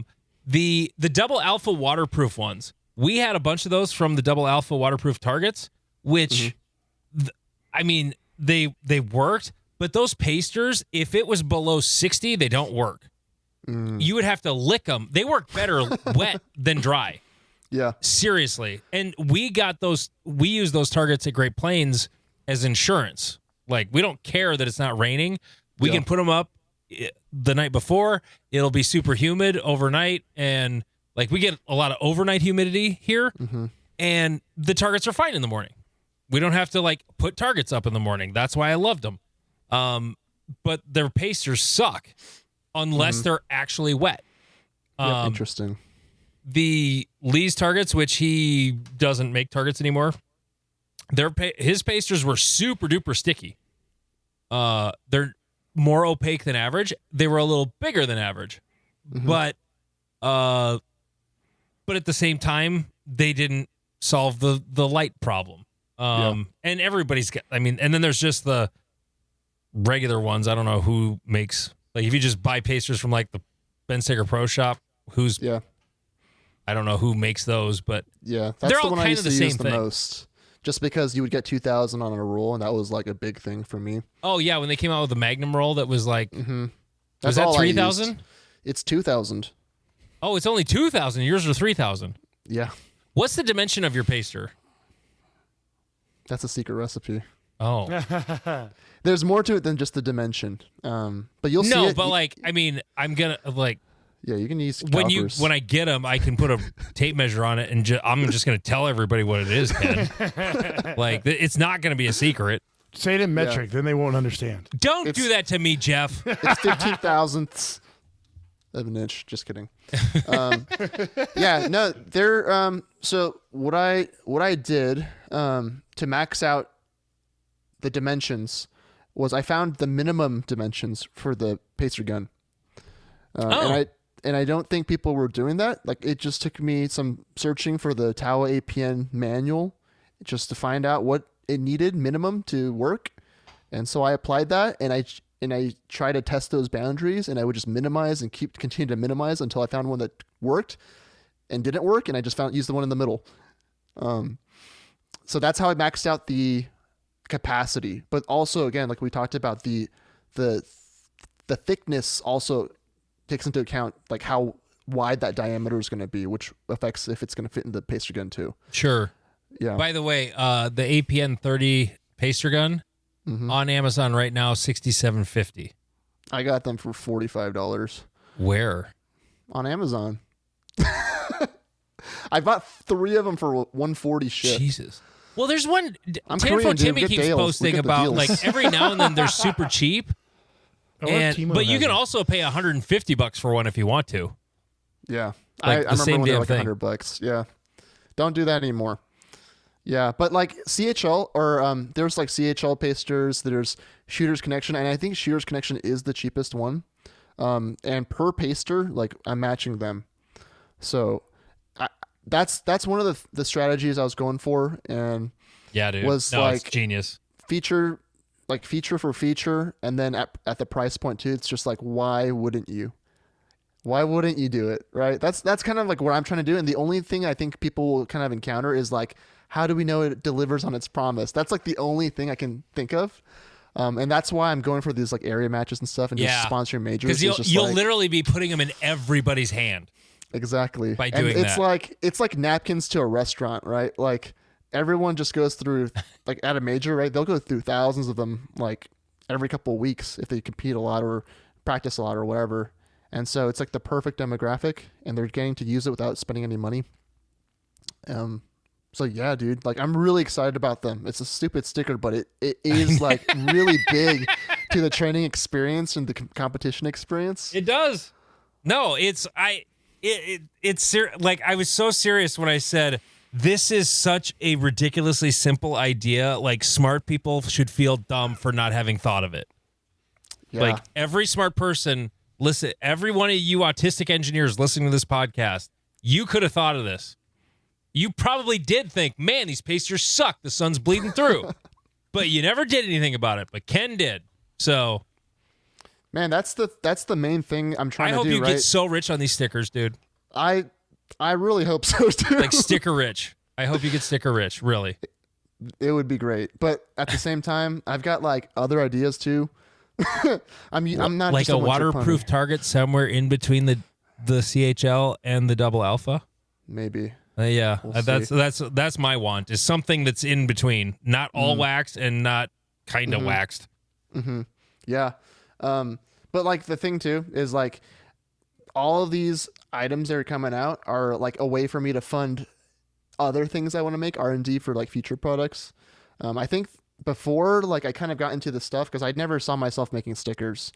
I didn't understand would? like, right. Like before you start your own business, right? Like you don't understand what the business entails, like the cost of operations and Correct. buying things before you sell them. So putting a bunch of money up front and before you see a dime, like all that stuff, like to the consumer, they don't think about that stuff. That's like why when I was like 8, I would be like, why is restaurant food the way it's priced when I know the ingredients cost this much?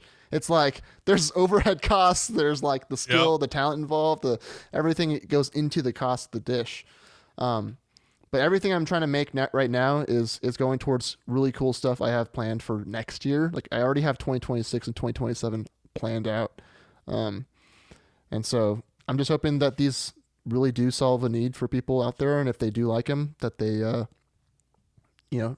show their support with their wallets. So can make more cool stuff. Cloakandagger.solutions is Ken's website. I have a couple other questions. Yeah. I have to ask you. One, Shoot. your discrete pistol performance logo, is that a PX4 Storm in it? Is the gun in that logo a PX4 Storm? Yeah, it is. That's awesome. I love that that's the gun you have in there. That's the gun okay, well, I don't want to go into too much stuff, but I stopped shooting that gun, but I loved that gun so much. That was such a sleeper gun. It was. People think it's ugly, so they don't shoot it, and that It shows you is. kind of where people's like But values it's a are. good gun. It really is. And the Langdon trigger job on it, like, my goodness, that gun, I would get like 13 splits on demand, and the holes would be like on top of each other at like 7 to 10 yards. And I loved it. And it was very soft for recoiling too. I shot a student's gun one time that I've only had students bring a PX4 Storm to a class twice. One was a 40, one was a 9. And even the 40, like, I just enjoyed shooting it. Have you shot the GSD? No, I have not. That's the 40 cal version that they like put essentially their own 9mm conversion barrel into it. So it's essentially kind of like a bull barreled PX4. Oh, okay. Yeah, and it's cool because like the slide is chunkier too, right? So like when the way the PX4 works, it has like a rotating barrel unlock. So like the extra weight in the components helps eat up some of that recoil prior to it unlocking. So it makes it feel even softer. And then the barrel acts like a tungsten guide rod in the barrel. So I had no idea. I know nothing about that gun. I just know it's so ugly, sweet. but I've shot it and I kind of like it. And they don't even make them anymore, do they? They do. Oh, they are still making PX4 Storms. Yeah, the Okay. GSD like dropped like last year. Oh, okay. I didn't know. I mean, I'm a big 92 fan, but Yeah. I didn't know about that. Are they like the 92Xs where they're kind of hit and miss because, Tennessee and meth? I was like, where are you going with this? I had two of them, and they were both the most reliable pistols Okay. other than that Glock I've shot. Because I had two Beretta 92Xs, just like the regular 92X. Yeah. And I had one of the very Slides first cracked. 92X that was just the iron sight gun. And then I got one of the RDO 92Xs. Did the slides crack? I know. And I didn't have slide cracking problems. I had problems with trigger bars. Like trigger bars were wearing out like super fast. Like it would wear out to the point where, oh wow, this trigger is amazing. And then the trigger wouldn't work, very shortly afterward. So I don't know where they were getting their Interesting. parts from or who was making those or doing those, whatever. And like I got rid of the one and I went back to shooting Glocks and carry optics, but I kept the first 92X that I bought, and that one I put a Langdon trigger bar in it, and it was fine. Yeah. But I don't want to have to buy. I was enjoying shooting that with just the stock trigger bars, like mostly stock parts. The only thing I swapped in those was the hammer spring. That was it. That was the only upgrade I made in those, and I was having a ball shooting them, but I couldn't keep the fucking things running. And you know what? I never had trouble running Glocks. They just work. So I went back to Glock. Now I got really dumb and I shoot CZs. But and now I have to make sure that the spring that supports apparently you need a spring to support your trigger bar in a Shadow 2.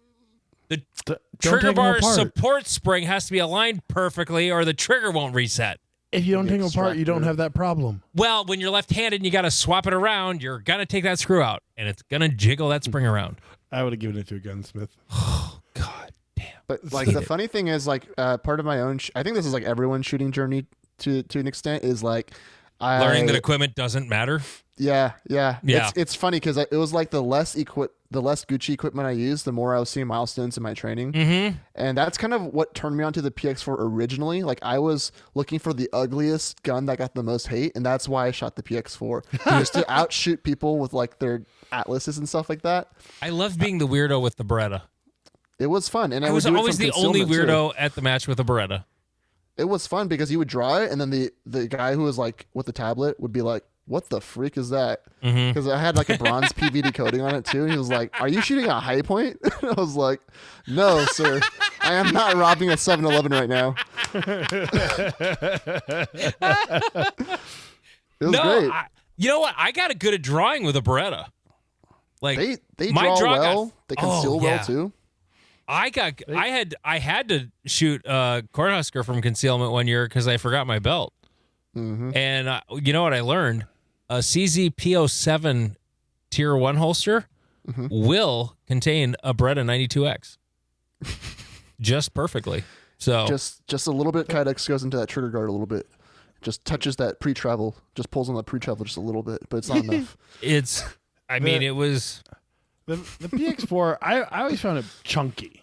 Like It is wider, but I think on the back, I think this is my personal opinion, but I think width on the back strap is actually like really conducive to a good grip. I agree with you. And it makes the gun feel softer, I think, when it recoils, because this like kind of slap into your palm is kind of dispersed over more surface area.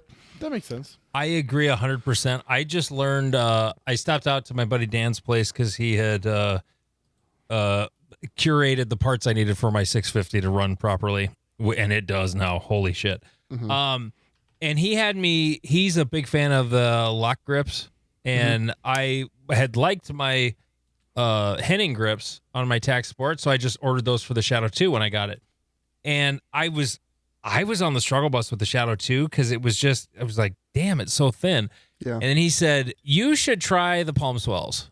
Yeah. And because everybody seems to have an orgasm every time they say the word palm swell, That's weird. resisted. It's like when everybody back in the 90s was like, Forrest Gump is the greatest movie ever made. I resisted watching it for 3 years before I finally watched it. Same thing. And then I was messing with his gun with palm swells on it, just regular ones, not like gigantic ones that Jeff has. Mm-hmm. And properly sized. It makes the gun meatier like my Tac Sport Orange. Like my Tac Sport is like the perfect gun for my hands. Like with the Henning grips, it's perfect. The Henning grips on the Shadow 2 were a little too thin. Do you do the thing where the strong side grip panel is like the flat one, and then you on the support side it's the palm swell, or do you do both sides palm swell? Well, I don't really do anything because I literally just borrowed some palm swells from my buddy. Okay. He loaned them to me. They're both the same, and it just chunks the gun up more, and the slope on the aft end of the grip actually slopes all the way down very close to the very back edge of the frame. Mm-hmm. The problem I was having is the frame is so narrow on a Shadow 2 that if the grips are thin, then everything's thin. And I was having a hell of a time getting a good grip with that thing but I don't even have to try and my grip is good enough on a Tac Sport. So, but the frames are so different between those two guns.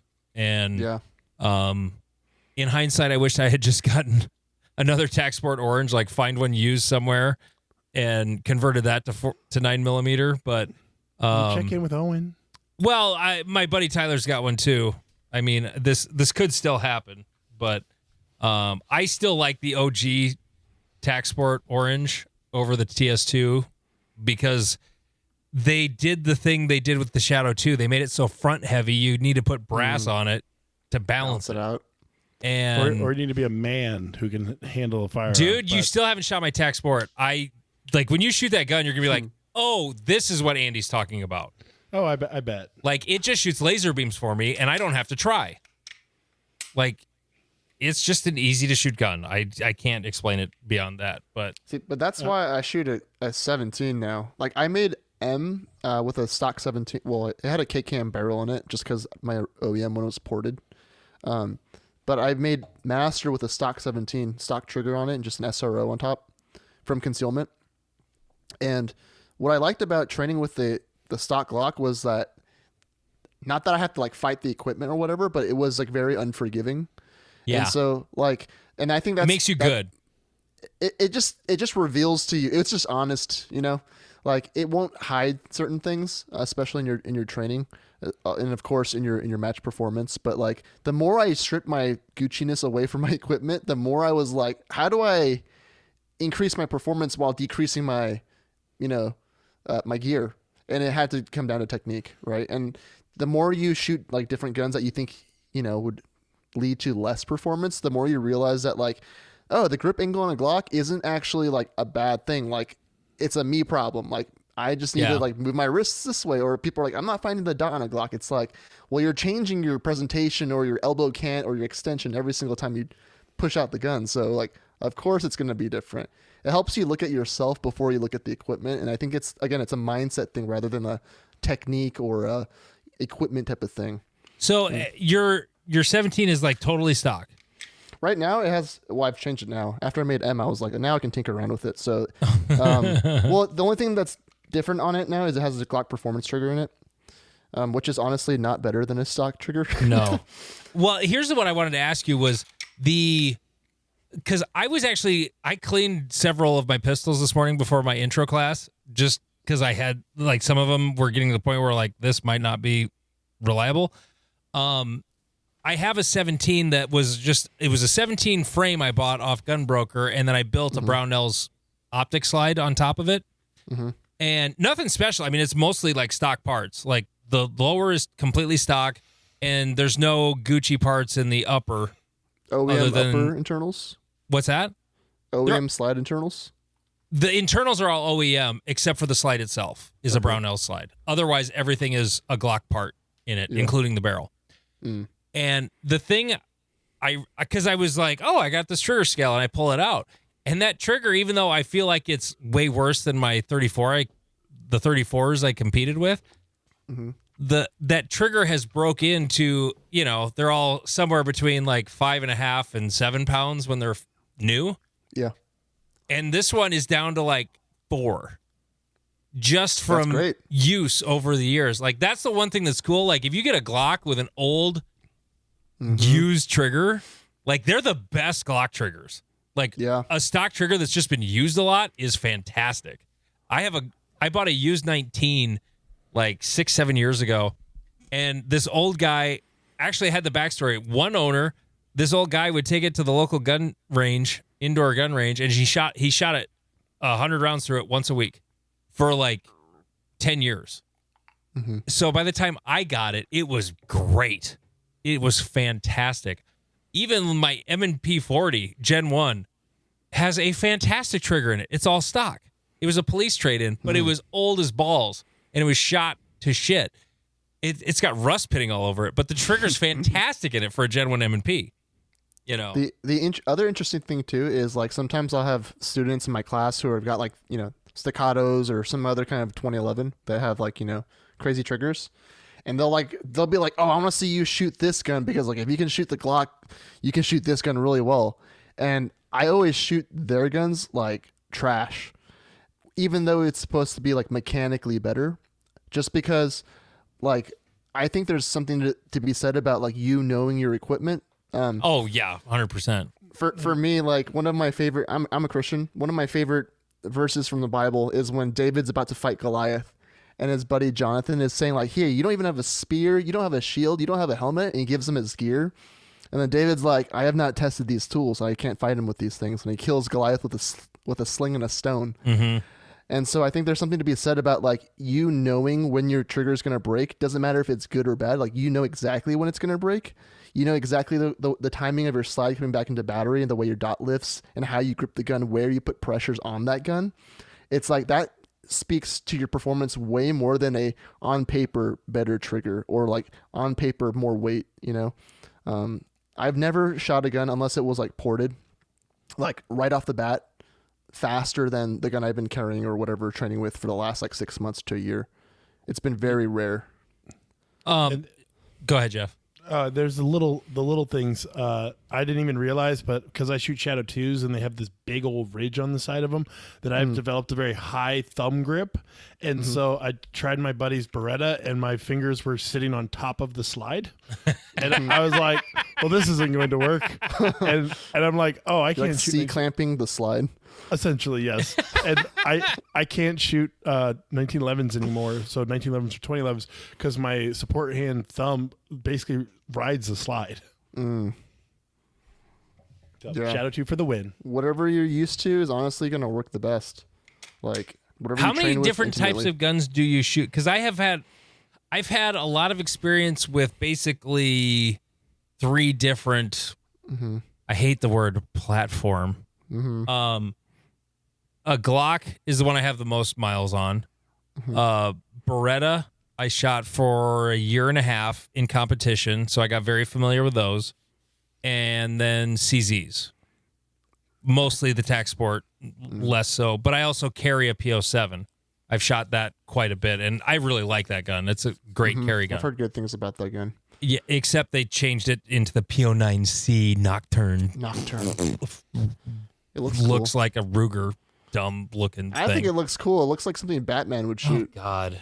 It looks like something Ruger would make without Magpul. But I've shot 4. So I have Glocks, which is what I'm using right now, and that's what I started with. I kind of came full me circle. too. I keep coming back to them. Yeah, and then there's something about them like you just don't forget. Like when it's in your hand, you don't I can go back to a Glock anytime. That 22-degree angle. M&Ps, M&P 2.0s was. I think that's a great gun. I still have not owned a full-size 2.0. I need to get one. Epic fail. I have an M&P 2.0 with an Apex trigger in it, and the trigger is breaking sub 2. And it's like the scariest, nicest thing ever, especially when you put it in your pants. It's just like... But I carry. Yeah, I love that gun. And then 92 and the PX4. Yeah. Those were my other two, and I love those guns too. I think they're so I mean, maybe not the PX4, but the 92 is such a good looking gun. Yes, super cool. it's so classic. I absolutely love my 92. I will never get rid of that gun. I don't care what gun is available for purchase. I'm not trading that thing or selling it. Mm-hmm. I just, and it's not even the OG 92. It's like the newest version of it, but it's got an actual rail. I mean, nobody makes holsters for the damn thing. Honestly, that's the only thing I don't like about the Beretta is nobody makes a good holster for it. Tier 1? Well, Tier 1 concealed. Nobody makes a outside the waistband optic level 2 holster for it outside of like the same old hooded, Basically, I like Safariland holsters for shit I'm going to carry in the woods. Oh, I see. And you're doing that kind of stuff. Yeah, like I'm going in places where I might fall down and a gun would fall out, and like I don't need to concealed carry when I'm deer hunting, so I don't.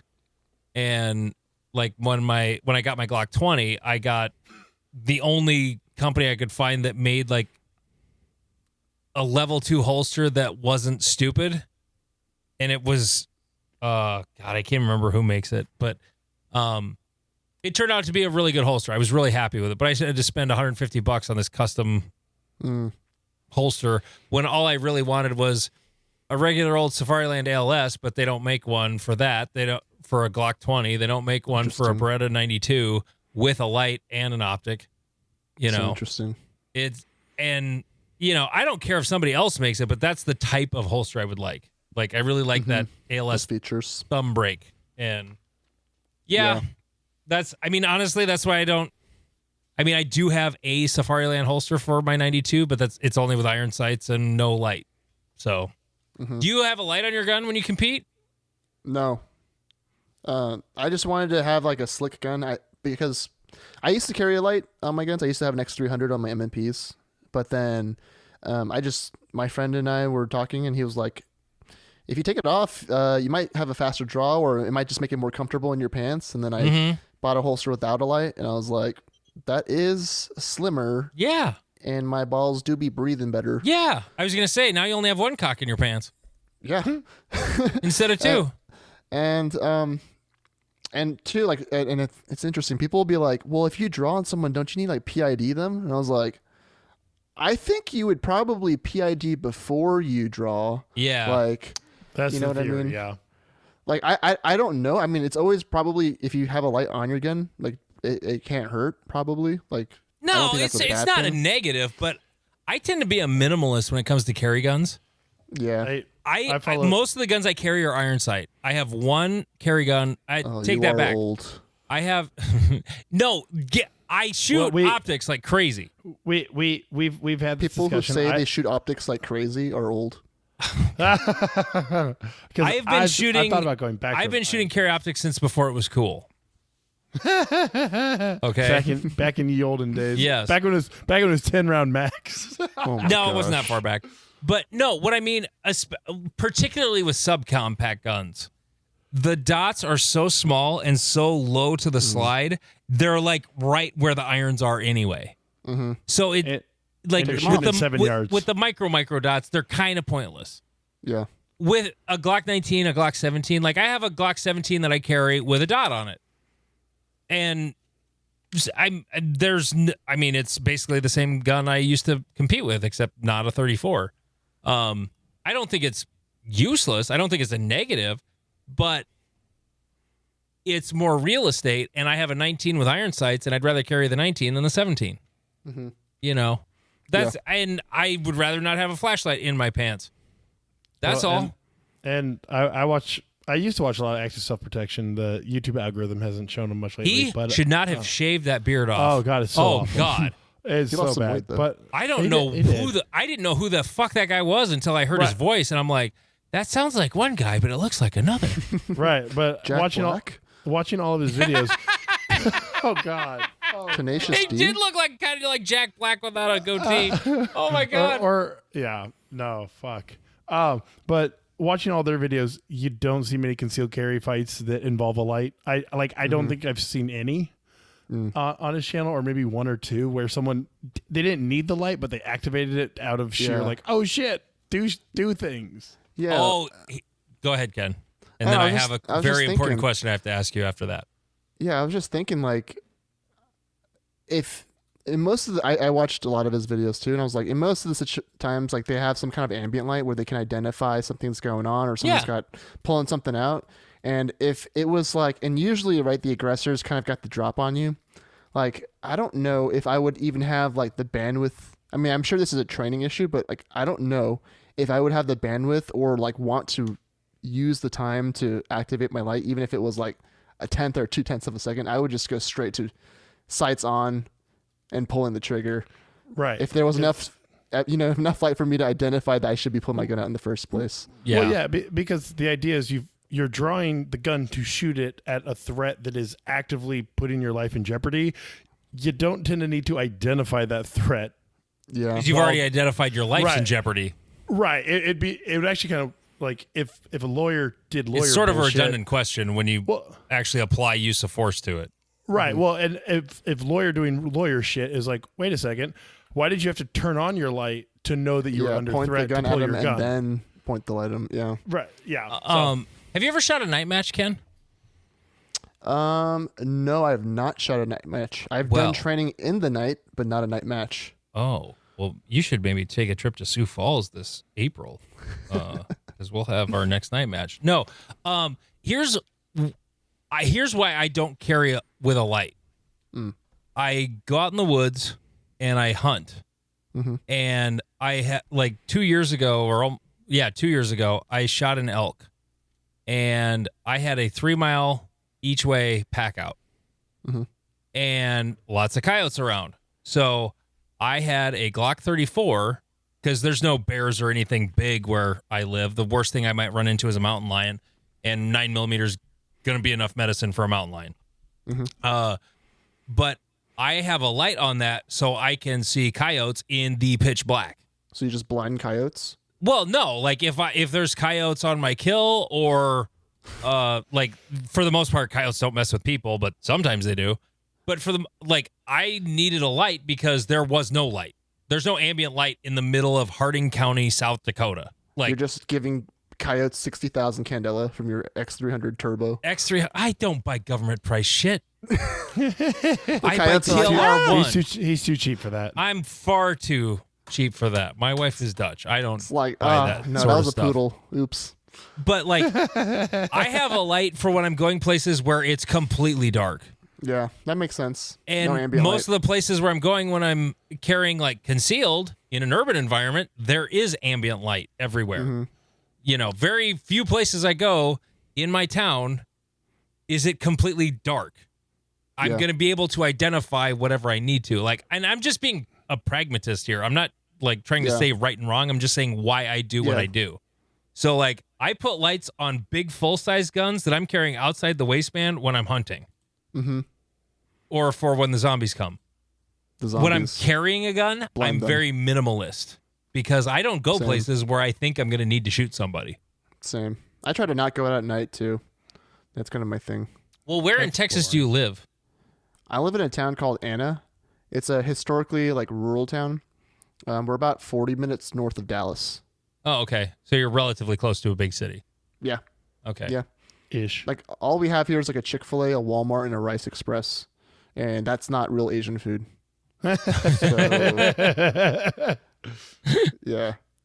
Yeah, people here are pretty nice, and I don't think I have to draw on anyone and turn on the light. So Yeah. I'm not too worried about that. Do you guys carry a flashlight like in your like a handheld? Oh, dude, I have a flashlight with me all the time, every single day. Okay, yeah. They're I'm pretty always useful. afraid I'm going to lose It mine. is the most useful thing I carry every day. Yeah, flashlight. 100%. I have a little Streamlight micro Microstream? USB, Yeah. and like all the guys at work are always jealous because they'll like go get the work light and drag it over, and then I'll pop on the high setting of my little flashlight, and it's brighter than the fucking work light. And where did you get that? It's just Amazon. It's like $30. Like, they're fantastic. I use it more than my pocket knife. It's the best thing I ever bought. Yeah. minimalism, I think, in the gear and training and all that stuff, I think it just helps your mind open up a bit and just be more present too. Like, I don't want to be thinking about a light or whatever. I want to just be thinking about looking at the guy, putting the dot on the guy, and then pulling the trigger on the guy. That's kind of it. We said we were going to try and keep this to 45 minutes. That worked well. Because we're so good at brevity. Our show is supposed to be an hour. I don't know that we've ever gone sub an hour at this point. We have a couple times, but it was mostly when I was really tired and we had nothing to talk about. Here's the most important thing to talk to you about, Ken, since you're big on the CCW comps. Because Reddit, nerds on Reddit informed me this week that compensators should be everywhere, not only on carry guns, but also in USPSA. They should basically be on everything. They should be? Yes. What does that mean? Like every comps gun are should have a better. comp? Yeah. I don't... 9mm minor guns need compensators. I think that they work. They do something. Like, you're talking about ports and comps, right? Like Ports, together? comps, whatever. Yeah. Yeah. Like, the reason why I have a KKM barrel in my gun, like in the Gen 5 Glocks, I think that the OEM Gen 5 barrel is like super accurate. It's titties. It's great. Right? So I wanted to buy another one of the same thing, but then I found a KKM barrel for cheaper than the OEM for some reason. And my buddy Isotac Arms, he ported that barrel and it definitely works. However, maybe if you really want to carry like HST plus P or something like that, and you were like, I want like open class performance with more velocity, then like cool. But I prefer non-ported most of the time, just because I don't have to worry about like at some point do I have any accuracy loss or some kind of thing in my gun that is going to be like I'm not the reason why I missed, you know. But it doesn't shoot as flat if it's not ported or comped. I don't think that's true. How dare you, Ken? How dare you? Nerds on Reddit say the only thing that matters is that the gun shoots flat. No, dude. No, that's not true at all. And like everyone's gonna say, anyone who's worth their salt will say like, no, return to zero. Quick return to zero is like the most important thing, right? Consistent, quick return to zero is the comp's gonna help you do that. But there's plenty of guys, right? When you see their slide, it looks like it's hardly moving, and then you'll look at their group, and it's like low left everything, over the target, low right everything. But at the same time, too, like you can have guys who have a super flat gun and not be ported, and I honestly keep the gun flat, just as flat when the gun is not ported. As it is ported. And what it comes down to, I think, is like you knowing like when to start that recoil management process.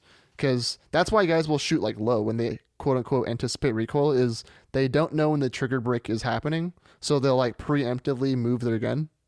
Right. And so the same thing can happen with recoil mitigation and keeping the gun flat, is like they start the recoil mitigation process late, like way late, so the gun's already risen way more than it had to, and then they're applying, like bringing the gun back down to target.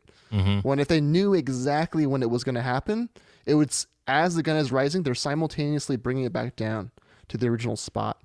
And I think that has more to do with training than it has to do with like putting as many holes as possible in your barrel. A couple of weeks ago, Jeff and I were talking about how Jeff was made fun of for flinching, right? Everyone does it. Well, it was when his gun didn't work, and then he dipped. Yeah, you're supposed to dip. Right. Yes. And I feel validated. And we're getting more not GM validation for you on this concept that a GM made fun of him for. Yes, I have a local Super Squad GM that when my gun dipped, he like almost threw something at me. Because like you would have been applying the recoil control if the round went off, like right as the round is leaving. So that's what how else are you supposed to bring the gun back down? You know what?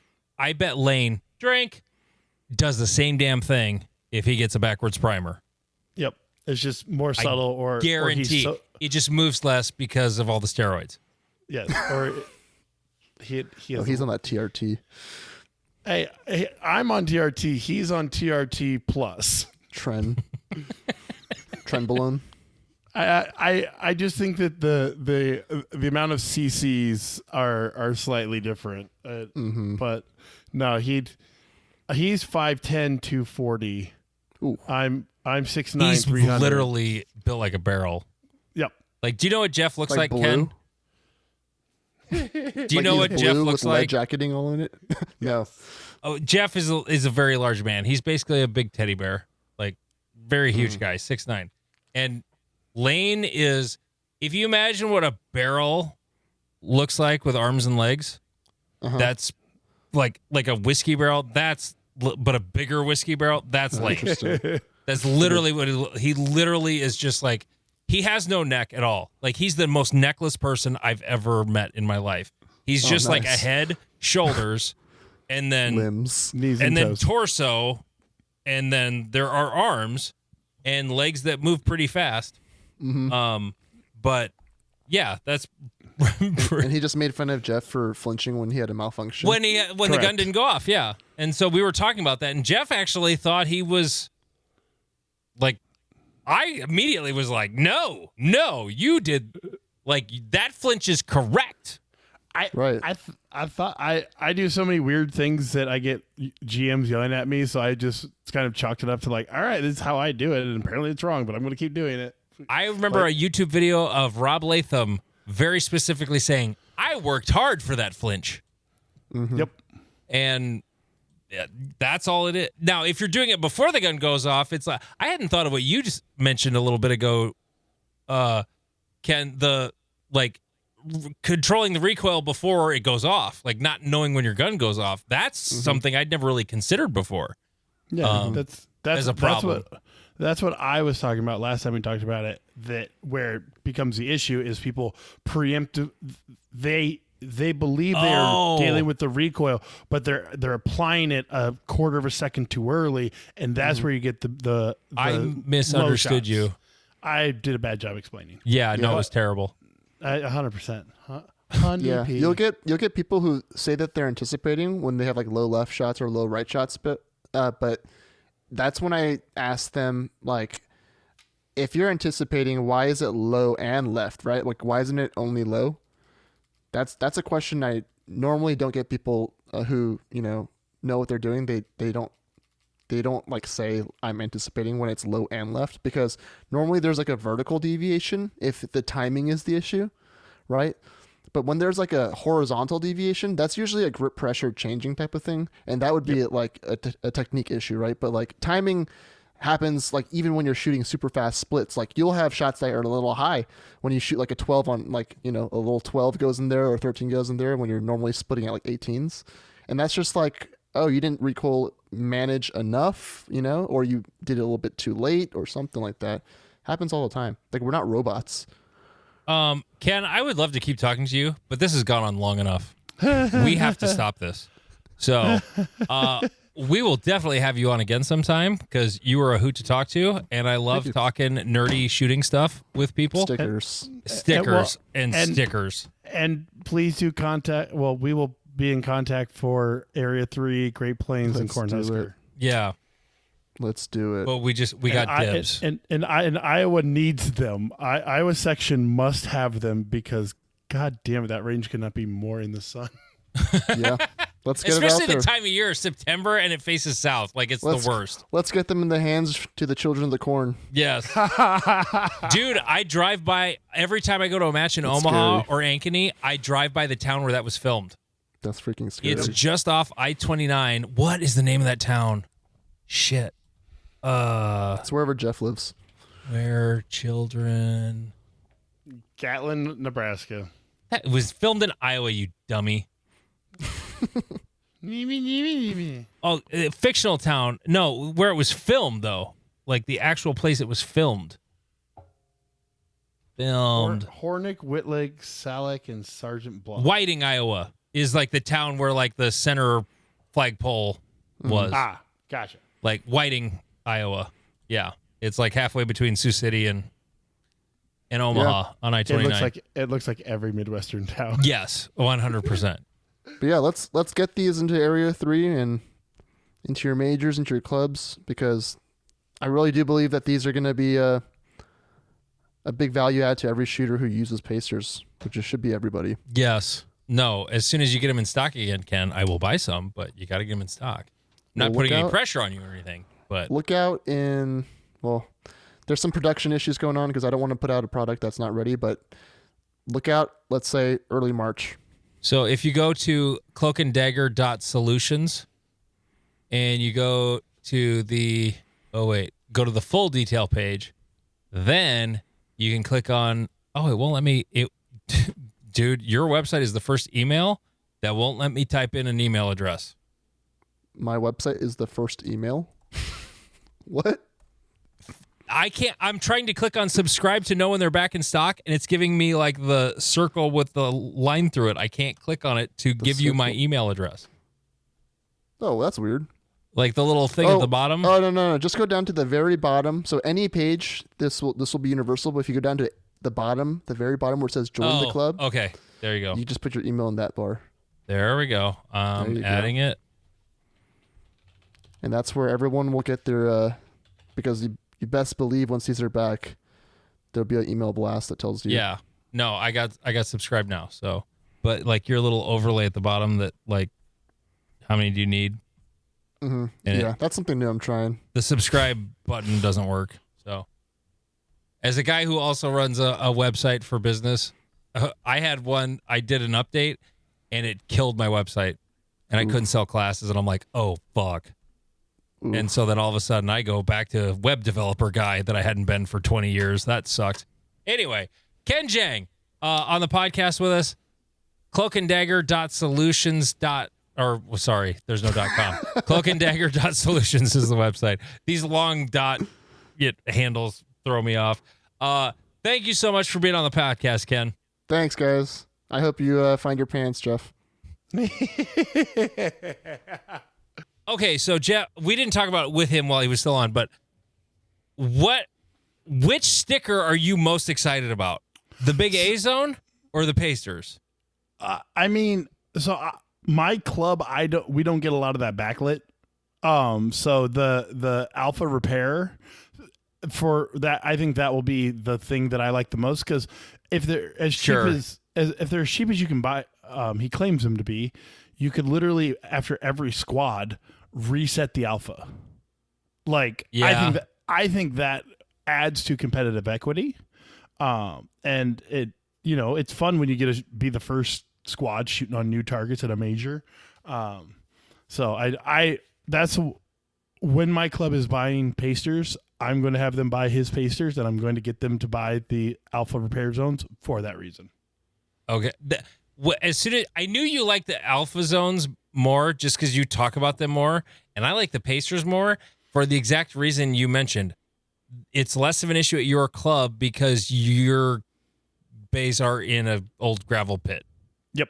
And the sun is less of a factor at your club because of the direction it faces and the fact that it's down in a hole and there's lots of stuff. Even when the sun's low, it's not visible because it's way below the horizon down in that hole. And my club it faces south. Like most of the bays face south, and most of the year the sun is behind the targets most of the day. So it's really annoying. I'm most excited about the Pasters by miles. Right. And I believe that Iowa and any other club that shoots into the sun must buy them as like a requirement. Maybe that when you're down at your area director meeting, be like, every club that shoots into the sun must buy blackout Pasters. I'm going on to the Google map. By the way, if you're interested in what that new range out by Rapid City looks like, it is on Google Maps now. Ooh. If you zoom in on Rapid City, South Dakota, and then find Ellsworth Air Force Base, which is pretty big northeast of the city. Actually, here's what you do. Search for Watiki Indoor Water Park. Just the way it sounds, Watiki. And then go north on that road until you see a range. It's about 10 or 11 miles. And those bays all face pretty much east-northeast. with the exception of 2 bays that face southeast. So in the morning, those bays are so fucking big, though. I don't think the sun's not going to be an issue until like 10 a.m. But I think it would be more of an issue in the middle of the summer than like in September. Because in September, the sun's going to be further south. I don't think it's going to be an issue except for maybe those other 2 bays. But well, and it can also be an issue during sunset, depending on not at this range. It won't, because the sun will be at your back. Right, but at other clubs it can be an issue. But I'm more interested in the alpha repairs for both the training aspect and, again, like I said, the ability to repair a target in between squads at a local for 30 cents. I feel like that is like, I think that's worth it, depending on. For practice, though, I honestly, and there's some other company that's been advertising basically the same thing. I can't remember what it is, but they're more of a Timmy thing. But for practice, I don't need to repair the A zone. Right, but you don't have 3 people shooting on the same target. Typically not. No, I'm usually practicing by myself. And so, like, if it's like me, Steven, and Nick, and we're using an already shot up target from a match, then it becomes like, okay, this could be useful to us. Okay, I'm cheap, but I'm not Dutch. I will use a new target for practice. Well, our club goes through so many targets because Steven runs Wednesday night matches during the summer. And so we just get a shit ton of kind of like okay shot up targets. And so we just use those. My wife sent me pictures. She went to her niece's baptism up in Minnesota today. I did not go because I had to teach a class. And she sent me a picture of 4 toilet paper rolls that had less than 10% of the toilet paper left on the roll, but they were all saved and put into a basket on top of the tank. My wife sent, with the caption, "Tell me you are a Dutch church without telling me you are a Dutch church." It's in their soul. Oh my gosh. Soul. Her old roommate used to wash Ziploc bags. Oof. Yes. Big oof. Yeah. Now, there's a place that I've gotten takeout from, though, and their containers are so well made, I wash them. And I'll take the leftovers to work with me.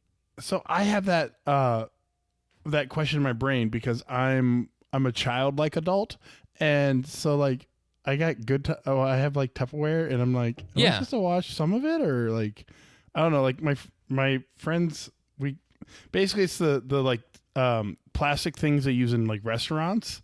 I don't know if they're like single use, because I keep washing them and they seem to be fine. And there are some of those that are really good, and 100% wash them, keep them. Well, I wouldn't wash them in a dishwasher. They're not going to hold up to that. But I wash them in the dishwasher, and when they start to deform in the dishwasher, then I throw them away. But like, I get a couple washed out of them. So I just found the range, and Jesus Christ, it's much bigger than I thought it was. That's what she said. So there's the first entrance. So there's 2 halves to it. There's 2 halves to it. The southern part is the public part. That's the part that will not be open when Area 3 happens. That's the part they're going to be finishing. The northern part is the part that will be done in time for Area 3. So Jesus, it's huge. Like, the complex is massive. So the southern part's got like rifle ranges on it. Now, those bays you see on the southern part, some of those are 300 yards. Whoa. Like, the ones going left to right, if I'm looking at Google Maps, are 300 yards? Oh, wait. I might be mistaken. Hold on. Let me measure one. Because I figured that no, my bad. That one's a 100. What is this one? I was mistaken. Those are 100-yard ranges. The 300 is the thing just north of those. My bad. Okay, so the ones that aren't really built yet, but you can see like but you can see the outline. Like, there's going to be this big 300-yard sort of like not half circle, but like quarter circle range. Okay, if that's 300 yards, how big is this fucking rifle? I'm assuming this is 1200 is the long one. Jesus. Yeah.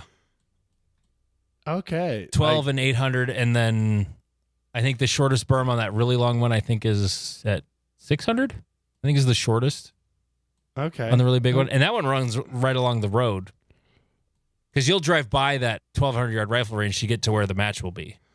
Okay, and I'm assuming that berm's going to be quite substantial. No, here's the thing: the berm along the side is substantial, like I've seen it. But the thing that's weird is when you're driving up to it, the thing you can't see looking at Google Maps is this whole thing's built into a big fucking hill. Like the land that's in between the two parts is like the peak of a big hill. Okay. So there was no dirt hauled in. They literally carved it out of two very large hills. Like this is in the foothills of the Black Hills. Like we're talking 10 miles away from where the Black Hills actually start. Where it starts to get sort of like small mountainous terrain. And is that road that connects like the very end of the 1,200-yard range to the private or the like? I think that's a construction road. I don't think that's an access road.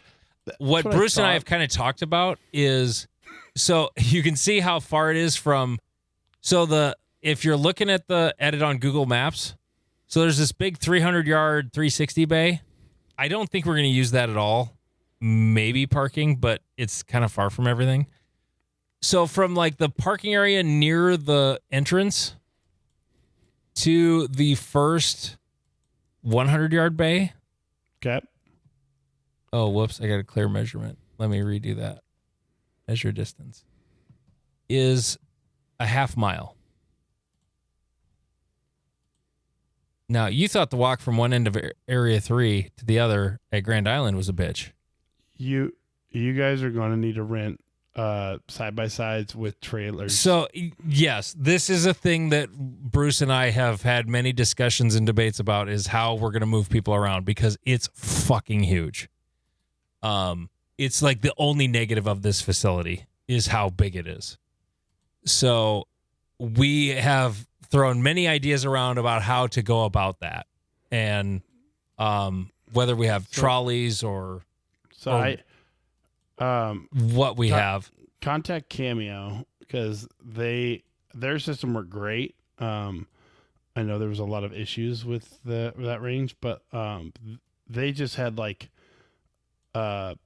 trailers with benches in them, and you would just hop in them, and they would take you from the parking lot to the staging area. And but like even having looked at Cameo, like it's like it has. I think Cameo has more bays than this range will have.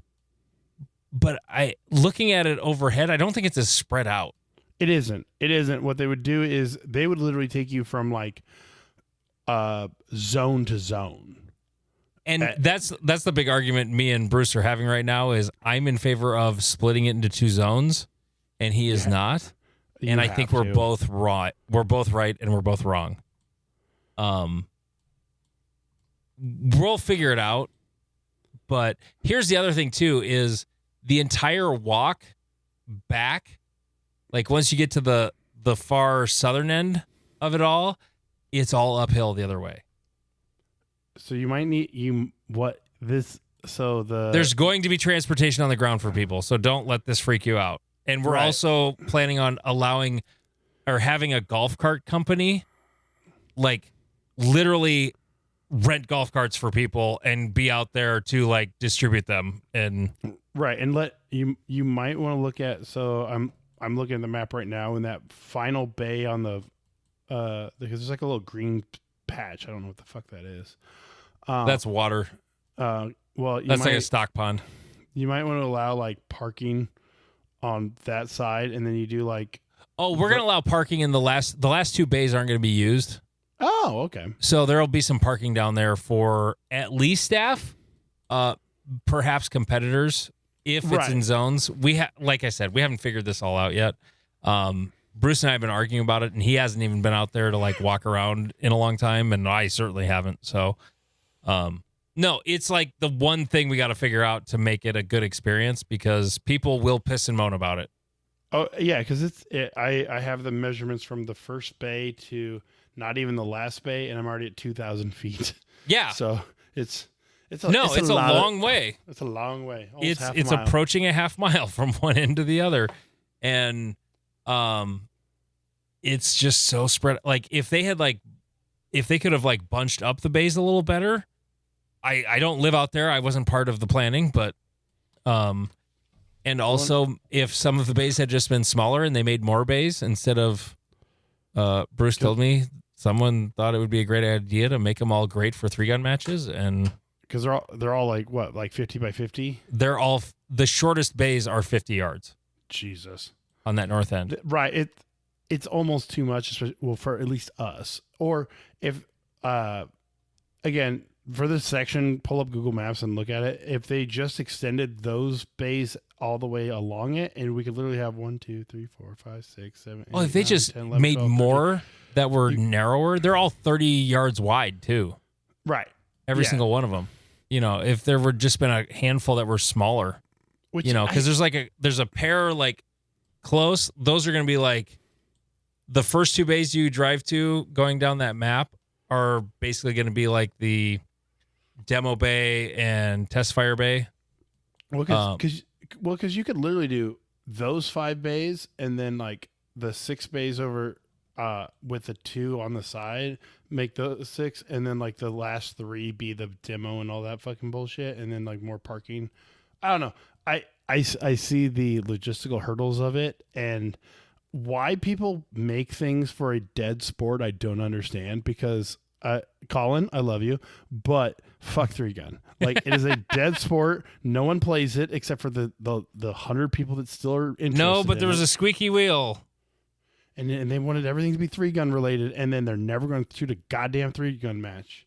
And Oh, I'm sure there'll be a 3-gun match out there someday, and it'll be a great place for a 3-gun match, but it makes everything else more cumbersome. complicated. Because they could literally dig into those first 2 bays that look almost pink. Just dig the That's other the gravel. side. Those bays had gravel when the photo was taken. Yeah, and just put pistol bays on the other side of those, and you could put like 4 or 5 pistol bays right there. Oh, and yeah. this could be like a 15 bay section. Yeah. without adding anything else. those 5 bays, the first 5 you can drive to. Yeah, that could easily have been, those alone could be 10 bays. Well, and even as it's built now, literally just build in, like, use the berm they've already created for those and just back up fucking little pistol berms literally all the way around it. So you could put 1, 2, 3, 4, 5, 6, 7. Well, they're all 8, 30 9, yards. 10. They're all 30, 35 yards wide. You could Right. literally put a berm sideways in those and double the number of bays in those 5 bays. Yeah. Right. And so, yeah, there's a lot of things they could do if they just acknowledge that people like shooting pistols more than rifles. Now, having said that, it's still kind of fun that it's fucking huge. Like, it's this giant place. I still dig it. I'm still excited for it. Don't get me wrong. Right. It's not perfect, but size has a problem all its own. Like, Yeah. as someone who is large. yeah, just ask Jeff. Yeah, I get to have to figure out problems you didn't even think about. No, like, none of them have anything to do with his penis, but he has problems with size in every other aspect of his life. Exactly. Most women don't complain, but there's logistics to it. Anyway, And on that note, our first 2-hour podcast. Thank you so much for listening. Thank you, Ken Jang, for being on the show. He's Jeff King. I'm Andy Erickson. This is Not Another Shooting Show.